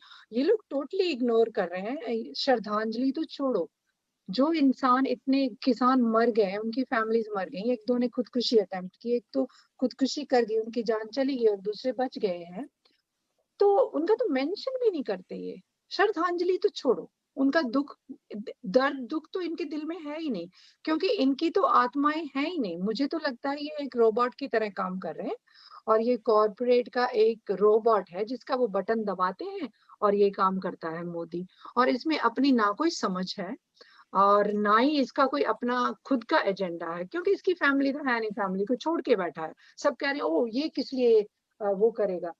कुछ लोग होते हैं जो दूसरों का हथचौका बन के काम करना पसंद करते हैं, वही मोदी कर रहा है और काफी देर से कर रहा है, और एजेंडा इसके बड़े क्लियर हैं। और बाकी जो मीडिया की बात है, एक और अच्छी बात बहुत हो रही है कि पहली बार लोग क्लियरली खुल के गोदी और मोदी मीडिया के बारे में बोल रहे हैं, जबकि सबसे पहले कहते हैं मोदी ही मीडिया है, मीडिया ही मोदी है, और उस मीडिया ने ही इसको बनाया है। जो आज तक कभी सुना था कि जो मेन स्ट्रीम मीडिया है उनका काम सिर्फ एक अवतार आया है मोदी का ऊपर से उतर के उसके गुणगान करना है, उसकी पूजा करना और उसके गुणगान करना है। तो मुझे बहुत अच्छा लग रहा है कि ये जो हमारे लीडर हैं, लगता है कि पंजाब हरियाणा को अच्छे लीडर मिल गए हैं इन किसानों की शेप में। और कितनी अच्छी तरह से वो बात करते हैं, कितनी उनको नॉलेज है, कितना अपने कित्ते की समझ है उनको, और कितना रूल्स और रेगुलेशन। उन्होंने हैरान कर दिया जब वो मीटिंग में अंदर गए थे, तो जैसे वो एक्सप्लेन करके एक एक पॉइंट बता के उनको पूछ रहे थे, तो मोदी के लोग तो हैरान रह गए थे कि इनको इतनी समझ है और इसी बात का इनको दुख है। और फिर ये लोग जलते हैं देख के कि पंजाब हरियाणा के किसान भाई हैं, समृद्ध है पंजाब और हरियाणा पहले से ही है, तो आप क्या उनको दूसरे लोगों की तरह बनाना चाहते हो? जहां पे आपने 2006 में बिहार में एमएसपी खत्म कर दी थी, और वहां के 8-7 एकड़ वाला जो ओनर है वो पंजाब हरियाणा में आके नौकरी करता है, खेतों में काम करता है, तो क्या आप उनकी टांगे खींच के नीचे लाके वैसे ही उनका स्तर करना चाहते हो? लिविंग स्टैंडर्ड पंजाब हरियाणा का है भाई, हाई है, तो क्या करोगे तुम? क्या यहाँ पे जो आंदोलन होते हैं, तो सिर्फ ये थोड़ी होता कि आंदोलनकारी गरीब होने चाहिए? ये कोई क्राइटेरिया है, कोई परिभाषा है आंदोलनकारियों की? आंदोलन तो लॉयर भी कर सकते हैं, आंदोलन डॉक्टर्स भी करते हैं। ये थोड़ी है कि किसान है तो उनको गरीब ही होना चाहिए। अगर वो गरीब नहीं है तो उनको गरीब करेंगे, हम वैसा बनाएंगे। एक तरफ डिजिटल इंडिया करो, दूसरी तरफ पुरानी तरह का एक हल लेके फोटो खिंचा रहा है ये मोदी। तो एक तरफ तुम डिजिटल इंडिया बनाना चाहते हो, दूसरी तरफ तुम एक हल, तो दैट मीन्स तुम वहीं ले जाना चाहते हो, वहीं उसी उसी एरा में ले जाना चाहते हो किसानों को। पंजाब के और हरियाणा के किसान तो बहुत हाई टेक हैं, वहां तो कंबाइंस है, उनके पास ट्रैक्टर्स हैं, उनके पास और कितनी तरह की मशीनरी है। और यहाँ पे आंदोलन में उन्होंने हैरान कर दिया लोगों को, जितनी हाई टेक मशीनें लगा के वो पानी गर्म कर रहे हैं, खाना बना रहे हैं स्टीम से। हमने भी कभी देखा नहीं था यहाँ पे कि स्टीम बॉयलर लगा के भी खाना पकाया जा सकता है। और जैसे जैसे वो सेवा कर रहे हैं इनका, ये जलते हैं। और दूसरा, पंजाब और हरियाणा की एकता से जलते हैं।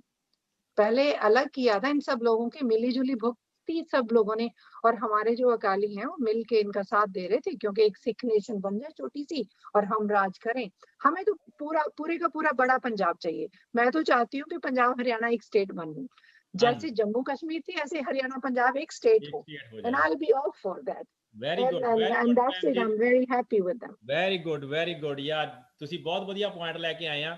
ਮੈਂ ਹੁਣ ਚਰਨਜੀਤ ਗਰੇਵਾਲ ਸਾਹਿਬ ਵੱਲ ਜਾਣਾ ਆ। ਗਰੇਵਾਲ ਸਾਹਿਬ, ਜਿੱਦਾਂ ਹੁਣ ਇਹ ਕਈ ਵਾਰੀ ਕਿਸੇ ਨਾਲ ਗੱਲ ਕਰਦੇ ਆ ਨਾ, ਜਿਹੜੇ ਕਿ ਮੋਦੀ ਭਗਤ ਆ ਜਾਂ ਜਿਹੜੇ ਕਿ ਇਸ ਬਿੱਲ ਨੂੰ ਵਧੀਆ ਕਹਿੰਦੇ ਆ, ਉਹ ਕਹਿੰਦੇ ਬਾਹਰਲੀਆਂ ਕੰਟਰੀਆਂ 'ਚ ਵੀ ਇਦਾਂ ਹੀ ਆ ਜੀ ਰੂਲ ਜਿਹੜੇ ਇਹ ਮੋਦੀ ਜੀ ਲਿਆ ਰਹੇ ਆ। ਤੁਸੀਂ ਇਹਦੇ ਬਾਰੇ ਕੀ ਚਾਨਣਾ ਪਾਉਣਾ ਚਾਹੁੰਦੇ ਆ ਪਬਲਿਕ ਨੂੰ? ਪਹਿਲਾਂ ਤਾਂ ਮੈਂ ਦੱਸਣਾ ਚਾਹੁੰਦਾ ਕਿ ਸਾਡੇ ਲੋਕਾਂ ਦੀ ਜਿਹੜੀ ਯਾਦਾਸ਼ਤ ਤਾਂ ਬਹੁਤ ਛੋਟੀ ਆ। ਇਹਨਾਂ ਦਾ ਇਹ ਜੁਮਲਾ ਪਾਰਟੀ ਆ। ਅਮਿਤ ਸ਼ਾਹ ਨੇ ਆਪਣੇ ਆਪ ਐਡਮਿਟ ਕੀਤਾ ਸੀ ਕਿ ਇਹ ਤਾਂ ਜੁਮਲਾ ਸੀ। ਹਾਂ ਬਿਲਕੁਲ। ਤੇ ਤੁਸੀਂ ਫਿਰ ਇਹ ਸਿਰਫ ਸਾਡਾ ਵੀ ਕਸੂਰ ਆ, ਸਾਡੇ ਲੋਕਾਂ ਦਾ ਵੀ ਕਸੂਰ ਆ ਜਿਹੜੇ ਵੋਟਾਂ ਪਾਉਂਦੇ ਨੇ। ਉਹਨਾਂ ਨੂੰ ਹੁਣ ਸੋਚ ਲੈਣਾ ਚਾਹੀਦਾ, ਚੇਤੇ ਰੱਖਣੇ ਚੀਜ਼ਾਂ ਨੂੰ ਭੁੱਲ ਨਾ ਜਾਇਆ ਕਰਨ ਜਦੋਂ ਵੋਟਾਂ ਪਾਉਂਦੇ ਨੇ। ਤੇ ਦੂਸਰਾ ਪਾਸੇ ਇਹ ਹੈ ਕਿ ਜਿਹੜੀ ਵੀ ਇਹਨਾਂ ਨੇ ਕੋਈ ਪਾਲਿਸੀਆਂ ਲੈ ਕੇ ਆਈਆਂ ਨੇ, ਚਲੋ ਕਿਸਾਨ ਅੰਦੋਲਨ ਚੱਲ ਰਿਹਾ, ਬੜੀ ਪੀਸ ਵਰਲਡ ਦਾ ਇਹ ਇੱਕ ਪਹਿਲਾ ਅੰਦੋਲਨ ਆ ਜਿਹੜਾ ਇੰਨੇ ਲੋਕਾਂ ਨੂੰ ਇਕੱਠੇ ਕਰ ਰਿਹਾ ਇੰਨੀਆਂ ਸਟੇਟਾਂ ਤੋਂ, ਤੇ ਪੀਸ ਦੇ ਨਾਲ ਚੱਲ ਰਿਹਾ। ਬੜੀ ਕੋਈ ਉੱਥੇ ਲੜਾਈ ਨਹੀਂ ਹੋ ਰਹੀ, ਕੋਈ ਕਿਸੇ ਨੂੰ ਬੋਲਦਾ ਨਹੀਂ, ਉਹ ਆਪਦਾ ਸੰਗਠਨ ਪੂਰਾ ਇਕੱਠਾ ਕਰ ਰਹੇ ਨੇ, ਬੜੇ ਐਜੂਕੇਟਡ ਲੀਡਰ ਮੂਹਰੇ ਲੱਗੇ ਹੋਏ ਨੇ। This is the one of revolution place. ਪਰ ਦੂਜੇ ਪਾਸੇ ਜੇ ਹੁਣ ਅਸੀਂ ਦੇਖੀਏ ਇਹਨਾਂ ਵਾਸਤੇ ਜਿਹੜੀ ਗਵਰਨਮੈਂਟ ਨੇ ਝੂਠ ਤੇ ਝੂਠ ਤੇ ਝੂਠ ਤੇ ਝੂਠ ਲੈ ਕੇ ਆ ਰਹੇ ਨੇ, ਹਰ ਇੱਕ ਗੱਲ ਦਾ ਝੂਠ ਲੈ ਕੇ ਆ ਰਹੇ ਨੇ। ਇਹਨਾਂ ਤੋਂ ਤੱਕ ਕਿ ਝੂਠ ਲੈ ਕੇ ਬਣਾਇਆ, ਜਿਹੜੀ ਇਹਨਾਂ ਨੇ ਪਾਲਿਸੀਆਂ ਵੀ ਬਣਾਈਆਂ। ਇਹਨਾਂ ਨੇ ਇੱਕ ਮੱਧ ਪ੍ਰਦੇਸ਼ ਉੱਤਰ ਪ੍ਰਦੇਸ਼ ਦੇ ਵਿੱਚ ਬੀਮਾ ਯੋਜਨਾ ਪਾਲਿਸੀਆਂ ਬਣਾਈਆਂ, ਜਿਹਦੇ 'ਚ ਮੋਦੀ ਹੁਣ ਲੈਕਚਰ ਕਰ ਰਿਹਾ। 217 ਦੇ ਵਿੱਚ 14,000 ਕਰੋੜ ਰੁਪਈਆ ਕਿਸਾਨਾਂ ਤੋਂ ਵਸੂਲ ਕੀਤਾ ਉਹ ਬੀਮਾ ਦੇ ਵਿੱਚ। ਉਹ ਤੋਂ ਕਿਸਾਨਾਂ ਦੇ ਬਿਨਾਂ ਪੁੱਛੇ ਜਦੋਂ ਉਹਨਾਂ ਨੂੰ ਲੋਨ ਦਿੱਤੇ ਨਾ, ਇਹਨਾਂ ਨੇ ਉਹਨਾਂ ਤੋਂ ਲੋਨ ਦਿੱਤੇ ਤੇ ਨਾਲ ਹੀ ਬੀਮੇ ਦੇ ਵਿੱਚ ਪੈਸੇ ਕੱਟਣ ਲੱਗ ਗਏ। ਬਹੁਤ ਕਿਸਾਨਾਂ ਨੂੰ ਪਤਾ ਵੀ ਨਹੀਂ ਸੀ ਇਹ ਚੀਜ਼ ਦਾ। 7,000 ਕਰੋੜ ਉਹਨਾਂ ਨੂੰ ਵਾਪਸ ਪੈਸਾ ਦਿੱਤਾ, ਕਹਿੰਦਾ 14,000 ਕਰੋੜ ਰੁਪਈਆ ਲਿਆ ਬੀਮੇ ਦਾ ਤੇ 7,000 ਕਰੋੜ ਰੁਪਈਆ ਵਾਪਸ ਦਿੱਤਾ। ਉਹਦੇ ਤੇ ਜਿਹੜੇ ਉਹ ਇਹਨਾਂ ਦੇ ਕਮਿਸ਼ਨ ਹੀ ਖਾ ਗਏ ਉਹ ਸਾਰੇ ਪੈਸੇ। ਹਾਂਜੀ, ਇਹ ਵੀ ਬਹੁਤ ਵੱਡਾ ਜੁਮਲਾ ਹੀ ਹੈ ਜੀ। ਹਾਂਜੀ, ਇੱਕ ਕਿਸਾਨ ਦੇ ਪਹਿਲੀ ਤਾਂ ਉਹਦੇ ਬਿਨਾਂ ਪੁੱਛੇ ਤੋਂ ਉਹਦੇ ਪੈਸੇ ਕੱਟੇ ਗਏ, ਜਿਨ੍ਹਾਂ ਨੂੰ ਲੋਨ ਜਿਨ੍ਹਾਂ ਨੇ ਲਿਆ। ਰਿਕ ਕਿਸਾਨ ਦੇ ਕੋਲ ਲੋਨ ਆ। ਹਾਂਜੀ, ਫਿਰ ਅਗਲੇ ਸਾਲ 14,100 ਕਰੋੜ ਬੀਮਾ ਇਕੱਠਾ ਕੀਤਾ ਤੇ ਉਹਦੇ ਚ ਵੀ 7,000 ਕਰੋੜ ਵਾਪਸ ਦਿੱਤਾ। ਸਾਰਿਆਂ ਨਾਲੋਂ ਜ਼ਿਆਦਾ ਬੀਮਾ ਕੰਪਨੀਆਂ ਨੂੰ ਫਾਇਦਾ ਹੋਇਆ। ਬੀਮਾ ਕੰਪਨੀਆਂ ਕਿਹਦੀਆਂ ਨੇ? ਇਹਨਾਂ ਦੀਆਂ ਨੇ। ਮੇਰਾ ਮਤਲਬ ਕਹਿੰਦਾ ਕਿ ਇਹ ਹਰ ਇੱਕ ਚੀਜ਼ ਨੂੰ ਜਿਹੜਾ ਕਿਸਾਨ ਆ, ਜਿਹੜਾ ਵਰਕਰ ਆ ਜਾਂ ਮੀਡੀਅਮ ਕਲਾਸ ਦਾ ਬੰਦਾ, ਉਹਦੇ ਵਾਸਤੇ ਨਹੀਂ ਸੋਚਦੇ ਹੈਗੇ। ਇਹ ਤਾਂ ਇੱਕ ਆਪ ਦਾ ਇੱਕ ਕਾਰਪੋਰੇਟ ਘਰਾਣਿਆਂ ਵਾਸਤੇ ਸੋਚਦੇ ਨੇ। ਜੇ ਅੱਜ ਕਈ ਜਿਹੜੇ ਹਿੰਦੂ ਭਾਈ ਸਾਡੇ ਕਹਿੰਦੇ ਨੇ ਜੀ ਸਾਡਾ ਹਿੰਦੂਇਜ਼ਮ ਬਣ ਜਾਊਗਾ, ਸਾਡਾ ਕੰਟਰੀ ਬਣ ਜਾਊ, ਇਹ ਤੁਹਾਡਾ ਕੰਟਰੀ ਹੈ, ਤੁਹਾਡੀ ਮੈਜੋਰਟੀ ਹੈ ਇੱਥੇ ਯਾਰ। ਕੰਟਰੀ ਤਾਂ ਤੁਹਾਡਾ ਹੀ ਹੈ, ਤੁਹਾਡੀ ਮੈਜੋਰਟੀ ਆ। ਤੁਸੀਂ ਹਰ ਸਾਲ ਤੁਸੀਂ ਆਪਦਾ ਚੀਫ ਮਿਨਿਸਟਰ ਚੁਣ ਲਿਆ ਕਰੋ, ਹਰ ਸਾਲ ਆਪਦਾ ਪ੍ਰਾਈਮ ਮਿਨਿਸਟਰ ਚੁਣ ਲਿਆ ਕਰੋ। ਪਰ ਦੇਸ਼ ਨੂੰ ਜੇ ਤਰੱਕੀ ਕਰਾਉਣੀ ਆ, ਇਸ ਤਰ੍ਹਾਂ ਨਹੀਂ ਹੁੰਦੀ। ਇਹ ਤਰੱਕੀ ਹੁੰਦੀ ਆ ਸਾਰਿਆਂ ਨੂੰ ਐਜੂਕੇਸ਼ਨ ਦੇ ਕੇ। ਹੁਣ ਅਸੀਂ ਬਾਹਰ ਬੈਠੇ ਆ, ਅਸੀਂ ਤਾਂ ਮਿਨੋਰਟੀ ਤੇ ਆ। ਜੇ ਹੁਣ ਅਮਰੀਕਾ ਕਹੇ, ਬ੍ਰਿਟਿਸ਼ ਕਹੇ ਵੀ ਇਹ ਤਾਂ ਸਾਡੇ ਥੱਲੇ ਰਹਿੰਦੇ ਰਹੇ ਨੇ, ਵੀ ਕੀਪ them down, ਤੇ ਅਸੀਂ ਇਹਨਾਂ ਲੋਕਾਂ ਨੂੰ ਅਸੀਂ ਕਿਉਂ ਦਈਏ ਕੁਛ? ਉਹ ਸਾਨੂੰ ਸਾਰਾ ਕੁਛ ਦਿੰਦੇ ਨੇ। ਅਸੀਂ ਪਾਰਲੀਮੈਂਟ ਦੇ ਵਿੱਚ ਵੀ ਮੈਂਬਰ ਆ, ਸਾਡੀ ਗੱਲ ਵੀ ਸੁਣੀ ਜਾਂਦੀ ਆ। ਮੇਰਾ ਮਤਲਬ ਫਿਰ ਦੇਸ਼ ਦੀ ਤਰੱਕੀ ਤਾਂ ਹੀ ਹੁੰਦੀ ਆ ਜੇ ਤੁਸੀਂ ਸਾਰੀਆਂ ਕੌਮਾਂ ਨੂੰ ਨਾਲ ਬਿਠਾ ਕੇ ਉਹਦੇ ਕਰੋ। ਜੇ ਤੁਸੀਂ ਕਹੋ ਵੀ ਪ੍ਰੋਬਲਮ ਇੰਡੀਆ ਦੀ ਇਹ ਹਮੇਸ਼ਾ ਇੱਥੇ ਆ ਜਾਂਦੀ ਆ ਕਿ ਜਿਹੜੇ ਲੋਕਾਂ ਨੂੰ ਉਹਨਾਂ ਦੇ ਚਾਹ ਪਾਣੀ ਤੇ ਹੀ ਉਹਨਾਂ ਨੂੰ ਰੱਖਿਆ ਹੋਇਆ ਕਿ ਉਹਨਾਂ ਦੀਆਂ ਲੋੜਾਂ ਮਾੜੀਆਂ ਨਹੀਂ, ਉਹਨਾਂ ਦੇ ਢਿੱਡ ਭਰ ਜਾਵੇ ਬਸ। ਬਸ ਜੀ ਬਸ ਉਦੋਂ ਬਾਅਦ ਉਹਨਾਂ ਨੂੰ ਸੋਚਣ ਨਹੀਂ ਦਿੰਦੇ ਹੈਗੇ। ਬਿਲਕੁਲ ਉਹ ਜਿਹੜਾ ਕਿਸਾਨ ਆ ਉਹ ਕਹਿੰਦਾ ਮੈਂ ਆਪਦੇ ਗਰੀਬ ਬੰਦਾ ਕਹਿੰਦਾ ਮੈਂ ਆਪਦੇ ਮੁੰਡੇ ਨੂੰ ਪੜ੍ਹਾ ਲਵਾਂ, ਨਾ ਮੁੰਡਾ ਪੜ੍ਹਦਾ ਕਿਉਂਕਿ ਕਾਲਜ ਹੀ ਨਹੀਂ ਹੈਗੇ, ਨਾ ਹੀ ਸਕੂਲ ਨੇ ਵਧੀਆ ਨੇ। ਬਿਲਕੁਲ ਉਹਦੀ ਸਾਰੀ ਉਮਰ ਉਹੀ ਕੰਮ ਕਰਦੇ ਲੰਘ ਜਾਂਦੀ ਆ ਕਿ ਮੈਂ ਆਪਦੇ ਬੱਚੇ ਨੂੰ ਪੜ੍ਹਾ ਲਵਾਂ, ਉਹ ਅੰਦੋਲਨ ਵਾਸਤੇ ਸੋਚਦਾ ਨਹੀਂ ਹੈ। ਇੱਕ ਪੰਜਾਬ ਇਹੋ ਜਿਹੀ ਸਟੇਟ ਆ ਜਿਹੜੀ ਸਾਡੇ ਜਿਹੜੇ ਪਹਿਲੇ ਪਾਤਸ਼ਾਹ ਤੋਂ ਲੈ ਕੇ 10ਵੇਂ ਪਾਤਸ਼ਾਹ ਤੱਕ ਸਾਡੇ ਬਲੱਡ ਦੇ ਵਿੱਚ ਭਰਿਆ ਹੋਇਆ। ਇਹ ਤਾਂ ਗੋਰਿਆਂ ਨੇ ਮਸਾ ਖੜਾ ਸਾਤੋਂ ਛਡਾਇਆ ਸੀ। ਬ੍ਰਿਟਿਸ਼ ਨੇ ਵੀ ਸੋਚਿਆ ਵੀ ਇਹਨਾਂ ਨੂੰ ਕਿਸ ਤਰ੍ਹਾਂ ਕੰਟਰੋਲ ਕਰੀਏ, ਉਹਨਾਂ ਨੇ ਕੰਟਰੋਲ ਪਿਆਰ ਦੇ ਨਾਲ ਕੀਤਾ ਸੀ। ਸਾਨੂੰ ਜ਼ਮੀਨਾਂ ਦਿੱਤੀਆਂ, ਸਾਡੇ ਬੱਚਿਆਂ ਨੂੰ ਪੜ੍ਹਾਇਆ, ਸਾਡੇ ਬੱਚਿਆਂ ਵਾਸਤੇ ਸਕੂਲ ਖੋਲੇ, ਸਾਡੇ ਪਿਤਾ ਜੀ ਉਹਨਾਂ ਵਾਸਤੇ, ਤੇ ਉਹ ਫਿਰ ਤਾਂ ਪੰਜਾਬ ਗਾਹਾਂ ਵਧਿਆ ਸੀ, ਤਾਂ ਪੰਜਾਬ ਨਾਲ ਰਲਿਆ ਸੀ। ਇਹਨਾਂ ਹਾਂਜੀ ਇਹਨਾਂ ਚਲੋ ਕਹਾਂ ਹੋਰ ਕਿਸੇ ਨੂੰ ਲੱਭੋ। ਇਹ ਜੇ ਕਿਸੇ ਵੀ ਕੰਟਰੀ ਦੀ ਵੇਖੋ, ਮੈਂ ਤਾਂ ਇਹ ਕਹਿਣਾ ਵੀ ਜੇ ਤੁਸੀਂ ਵੈਸਟਰਨ ਕੰਟਰੀਆਂ ਤੋਂ ਲੈ ਲਓ, ਜੇ ਕਿਸੇ ਵੀ ਕੰਟਰੀ ਦੀ ਤਰੱਕੀ ਕਰਨੀ ਹੈ ਤਾਂ ਆਮ ਲੋਕਾਂ ਨੂੰ ਐਜੂਕੇਸ਼ਨ ਦੇਣੀ ਪੈਣੀ ਆ। ਐਜੂਕੇਸ਼ਨ ਬਹੁਤ ਜ਼ਰੂਰੀ ਹੈ ਗਰੇਵਾਲ ਸਾਹਿਬ। ਦੇਖੋ ਜਿੱਦਾਂ ਹੁਣ ਇਸ ਵਕਤ ਦਿੱਲੀ ਦੇ ਵਿੱਚ ਐਜੂਕੇਸ਼ਨ ਫ੍ਰੀ ਆ ਔਰ ਮੈਡੀਕਲ ਫ੍ਰੀ ਆ, ਇਹ ਦੋ ਚੀਜ਼ਾਂ ਜਿਹੜੀਆਂ ਕੰਟਰੀ ਦਾ ਕਹਿੰਦੇ ਹੁੰਦੇ ਸਤੰਭ ਹੁੰਦੀਆਂ, ਇਹ ਦੋਨੇ ਬਹੁਤ ਜ਼ਰੂਰੀ ਆ ਕਿਸੇ ਜਨਰੇਸ਼ਨ ਨੂੰ ਚੱਕਣ ਲਈ ਔਰ ਜਨਰੇਸ਼ਨ ਨੂੰ ਅੱਗੇ ਪ੍ਰਫੁੱਲਤ ਕਰਨ ਲਈ। ਇਹ ਬਹੁਤ ਤੁਹਾਡੀ ਗੱਲ ਟੋਕਦਾ ਵਿੱਚ ਮਨੀਸ਼ ਸਿਸੋਦੀਆ ਤੇ ਮੈਂ ਟਵੀਟ ਪੜਿਆ ਤੇ ਨਾਲੇ ਉਹਨੇ ਨੇ ਇੰਟਰਵਿਊ ਦਿੱਤੀ। ਉਹ ਯੋਗੀ ਜਿੱਥੋਂ ਦਾ ਮੱਧ ਪ੍ਰਦੇਸ਼ ਦਾ ਚੀਫ ਮਿਨਿਸਟਰ ਆ, ਉੱਥੋਂ ਦੇ ਐਜੂਕੇਸ਼ਨ ਮਿਨਿਸਟਰ ਨੇ ਇਹਨੂੰ ਚੈਲੰਜ ਕੀਤਾ ਮਨੀਸ਼ ਸਿਸੋਦੀਆ ਨੇ ਕਿ ਤੂੰ ਮੇਰੇ ਨਾਲ ਆ ਕੇ ਗੱਲ ਕਰ, ਮੇਰੇ ਸਕੂਲ ਵਧੀਆ ਨੇ, ਆ ਕੇ ਚਰਚਾ ਕਰ ਸਕੇ। ਉਹ ਭੱਜ ਗਿਆ ਉੱਥੋਂ। ਹਾਂ ਬਿਲਕੁਲ। ਫਿਰ ਉਹਨਾਂ ਨੇ ਫੋਟੋਆਂ ਉਹਦੀਆਂ ਸਕੂਲਾਂ ਦੀਆਂ ਪਾਈਆਂ, ਪੁਰਾਣੀਆਂ ਫੋਟੋਆਂ ਸਕੂਲਾਂ, ਦਿੱਲੀ ਦੇ ਸਕੂਲਾਂ ਦੀਆਂ ਪਾ ਕੇ ਸਾਡੀ 2016 2014 ਦੇ ਫੋਟੋਆਂ ਪਾ ਕੇ ਉਹ ਸਕੂਲਾਂ ਦਿਖਾ ਰਹੇ ਨੇ ਜਿਨ੍ਹਾਂ ਦੇ ਥਾਂ ਤੇ ਉਹ ਸਕੂਲ ਨਵੇਂ ਬਣ ਗਏ ਨੇ। ਇੰਨਾ ਝੂਠ ਇਹ ਬੋਲ ਰਹੇ ਨੇ। ਦੱਸੋ ਇਹ ਤਾਂ ਹੁਣ ਜਨਤਾ ਨੂੰ, ਸਾਡੇ ਜਿਹੜੇ ਵੋਟਰ ਨੂੰ ਸਮਝਣਾ ਪੈਣਾ ਕਿ ਅਸੀਂ ਇਹਨਾਂ ਤੋਂ ਕਿਸ ਤਰ੍ਹਾਂ ਖੜਾ ਛਡਾਉਣਾ। ਗਰੇਵਾਲ ਸਾਹਿਬ ਮੈਂ ਇੱਥੇ ਤੁਹਾਡੀ ਵਿੱਚ ਗੱਲ ਨਾਲੇ ਕਰੂੰ, ਛੋਟੀ ਜਿਹੀ ਕਰੂੰਗਾ। ਕਰੋ। ਮੈਨੂੰ ਇਹ ਵੀ ਡਾਊਟ ਹੈ ਵੀ ਇਹਨਾਂ ਨੂੰ ਜਨਤਾ ਵੋਟਾਂ ਪਾ ਰਹੀ ਹੈ ਕਿ EVM ਹੀ ਜਿਤਾ ਰਹੀ ਹੈ। ਮੈਨੂੰ ਤਾਂ ਇੱਥੋਂ ਤੱਕ ਵੀ ਨਹੀਂ ਸਮਝ ਲੱਗ ਰਹੀ ਚੱਕਰ ਬਹੁਤ ਕੀ ਸਾਰੇ ਹੈ। ਲੋਕ ਇਹੀ ਕਹਿ ਰਹੇ ਕਿ EVM ਪ੍ਰਧਾਨ ਮੰਤਰੀ ਹੈ, ਇਸੇ ਲਈ ਉਹਨੂੰ ਲੋਕਾਂ ਦੀ ਪਰਵਾਹ ਨਹੀਂ ਹੈਗੀ। ਤੁਸੀਂ ਦੇਖੋ ਵੀ ਸਾਡਾ ਇੰਡੀਆ ਦਾ ਪ੍ਰਾਈਮ ਮਿਨਿਸਟਰ ਹੋਵੇ, ਪ੍ਰਾਈਮ ਮਿਨਿਸਟਰ ਇੰਡੀਆ ਦਾ ਹੋਵੇ, 2 ਵਾਰ ਦੂਜੀ ਵਾਰ ਪ੍ਰਾਈਮ ਮਿਨਿਸਟਰ ਬਣ ਗਿਆ ਹੋਵੇ, ਤੇ ਉਹਨਾਂ ਦੇ ਜਿਹੜੇ ਜਨਮ ਤਰੀਕਾਂ ਨੇ 2 ਨੇ। ਹਾਂਜੀ, ਇੱਕ ਜਦੋਂ ਦਾ ਉਹ ਚਾਹ ਵੇਚਦਾ ਸੀ ਉਹਦੀ ਆ, ਇੱਕ ਜਦੋਂ ਕਾਲਜ ਵਿੱਚ ਪੜ੍ਹਦਾ ਸੀ ਉਹਦੀ ਡਿਫਰੈਂਟ ਆ, ਜਦੋਂ ਉਹਨੇ ਡਿਗਰੀ ਲਈ ਆ। ਹਾਂਜੀ, ਪਰ ਇੱਕ ਵੱਡੀ ਹੋਰ ਗੱਲ ਆ ਜਿਹੜੀ ਮੋਦੀ ਸਾਹਿਬ ਦੀ ਯੂਨੀਵਰਸਿਟੀ ਦੀ ਉਹਨਾਂ ਨੂੰ ਮਿਲੀ ਹੋਈ ਆ ਯੂਨੀਵਰਸਿਟੀ ਡਿਗਰੀ, ਉਹ ਕੰਪਿਊਟਰ ਦਾ ਪ੍ਰਿੰਟ ਹੋਈ ਆ। ਹਾਂਜੀ, ਕੰਪਿਊਟਰ ਦਾ ਪ੍ਰਿੰਟ ਹੋਇਆ। ਉਦੋਂ ਤਾਂ ਕੰਪਿਊਟਰ ਹੀ ਨਹੀਂ ਸੀ, ਉਹ ਤਾਂ ਹੱਥ ਨਾਲ ਲਿਖ ਕੇ ਦਿੰਦੇ ਸੀ। ਹਾਂਜੀ ਬਿਲਕੁਲ ਜੀ। ਆਪਾਂ ਥੋੜਾ ਜਿਹਾ ਗੱਲਬਾਤ ਨੂੰ ਅੱਗੇ ਲੈ ਜਾਂਦੇ ਆ। ਪਹਿਲਾਂ ਮੈਂ ਸਾਰੇ ਦਰਸ਼ਕਾਂ ਦਾ ਧੰਨਵਾਦ ਕਰਦਾ ਜਿਹੜੇ ਕਿ ਫੇਸਬੁੱਕ ਤੇ ਸਾਨੂੰ ਇਸ ਵੇਲੇ ਦੇਖ ਰਹੇ ਆ। ਪਲੀਜ਼ ਸਾਨੂੰ ਵੱਧ ਤੋਂ ਵੱਧ ਸ਼ੇਅਰ ਕਰੋ ਤਾਂ ਜੋ ਇਹ ਵੀਡੀਓ, ਇਹੋ ਚਰਚਾ ਬਹੁਤ ਸਾਰੇ ਲੋਕਾਂ ਤੱਕ ਪਹੁੰਚ ਸਕੇ। ਅੱਗੇ ਨੈਕਸਟ ਪਾਰਟ ਤੇ ਜਾਣ ਤੋਂ ਪਹਿਲਾਂ ਮੈਂ ਇੱਕ ਆਪਣੇ ਖਾਲਸਾ ਏਡ ਵਾਲਿਆਂ ਨੇ ਇੱਕ ਮਾਲ ਬਣਾਇਆ ਹੈਗਾ ਉੱਥੇ ਅੰਦੋਲਨ ਦੇ ਵਿੱਚ, ਮੈਂ ਉਹ ਵੀਡੀਓ ਤੁਹਾਨੂੰ ਦਿਖਾਉਣਾ ਚਾਹੁੰਦਾ, ਫਿਰ ਆਪਾਂ ਉੱਤੇ ਚਰਚਾ ਕਰਾਂਗੇ। ਤੇ ਇਹ ਬਹੁਤ ਵੱਡਾ ਹੀ ਇੱਕ ਕਦਮ ਹੈ ਜਿਹੜਾ ਜੇ ਖਾਲਸਾ ਏਡ ਨੇ ਚੱਕਿਆ। ਵੀ ਬਹੁਤ ਸੋਹਣਾ ਕੰਮ ਕਰਦੇ ਰਹੇ ਆ, ਪਰ ਇਹ ਇੱਕ ਇਹੋ ਜਿਹਾ ਸਰਾਹਨੀय ਹੈ ਕਿ ਬੜੀ ਵਧੀਆ ਸੋਚ ਹੈ। ਜੀ ਕਾ ਖਾਲਸਾ, ਵਾਹਿਗੁਰੂ ਜੀ ਕੀ ਫਤਿਹ। ਅੱਜ ਅਸੀਂ ਟਿਕਰੀ ਬਾਰਡਰ ਤੋਂ ਆਹ ਵੀਡੀਓ ਹੈ ਜਿਹੜੀ ਉਹ ਬਣਾ ਰਹੇ ਹਾਂ। ਇਸ ਵੀਡੀਓ ਦੇ ਜ਼ਰੀਏ ਖਾਲਸਾ ਏਡ ਦੇ ਵੱਲੋਂ ਜਿਹੜਾ ਨਵਾਂ ਇਨੀਸ਼ੀਏਟ, ਇੱਕ ਨਵਾਂ ਜਿਹੜਾ ਪ੍ਰੋਜੈਕਟ ਹੈ ਉਹ ਸੰਗਤਾਂ ਦੀ ਸੇਵਾ ਦੇ ਵਿੱਚ ਲੈ ਕੇ ਆਏ ਹਾਂ, ਕਿਸਾਨ ਮਾਲ। ਸੋ ਆਹ ਪ੍ਰੋਜੈਕਟ ਦੇ ਤਹਿਤ ਅਸੀਂ ਇਹ ਜਿਹੜੇ ਕੂਪਨਸ ਨੇ, ਇਹ ਕੂਪਨਸ ਜਿਹੜੇ ਡਿਸਟ੍ਰੀਬਿਊਟ ਕੀਤੇ ਟਰਾਲੀਆਂ ਦੇ ਵਿੱਚ ਜਾ ਕੇ, ਇੱਕ ਟਰਾਲੀ ਨੂੰ ਅਸੀਂ ਜਿੰਨੇ ਬੰਦੇ ਸੀਗੇ ਉਹਨਾਂ ਨੂੰ ਕੂਪਨ ਦੇ ਕੇ, ਉਸ ਤੋਂ ਬਾਅਦ ਇੱਕ ਫਾਰਮ ਸੈਟਅਪ ਕੀਤਾ ਗਿਆ। ਫਾਰਮ ਦੇ ਵਿੱਚ ਉਹਨਾਂ ਦੀਆਂ ਡਿਟੇਲਸ ਲਿਖ ਕੇ ਜੋ ਸਮਾਨ ਸਾਡੇ ਕੋਲੇ ਹੈਗਾ 23 ਆਈਟਮਾਂ ਨੇ, ਉਹਨਾਂ ਦੇ ਵਿੱਚੋਂ ਜੋ ਕਿਸਾਨ ਭਰਾਵਾਂ ਨੂੰ ਕੁਝ ਚਾਹੀਦਾ ਉਹ ਟਿਕ ਕਰਕੇ ਅੱਗੇ ਫਾਰਮ ਭਰ ਕੇ ਸਾਡੇ ਸੇਵਾਦਾਰ, ਆਹ ਜਿਹੜਾ ਕਿਸਾਨ ਮਾਲ ਹੈ ਜੀ, ਇਹ ਖਾਲਸਾ ਏਡ ਦਾ ਜਿਹੜਾ ਇੱਕ ਨਵਾਂ ਇਨੀਸ਼ੀਏਟ ਜਿਹੜਾ ਲਿੱਤਾ ਗਿਆ ਕਿਸਾਨ ਮਾਲ, ਇਸ ਦੇ ਵਿੱਚ ਆਹ ਸਾਰੇ ਸੇਵਾਦਾਰ ਖੜੇ ਨੇ ਜੀ।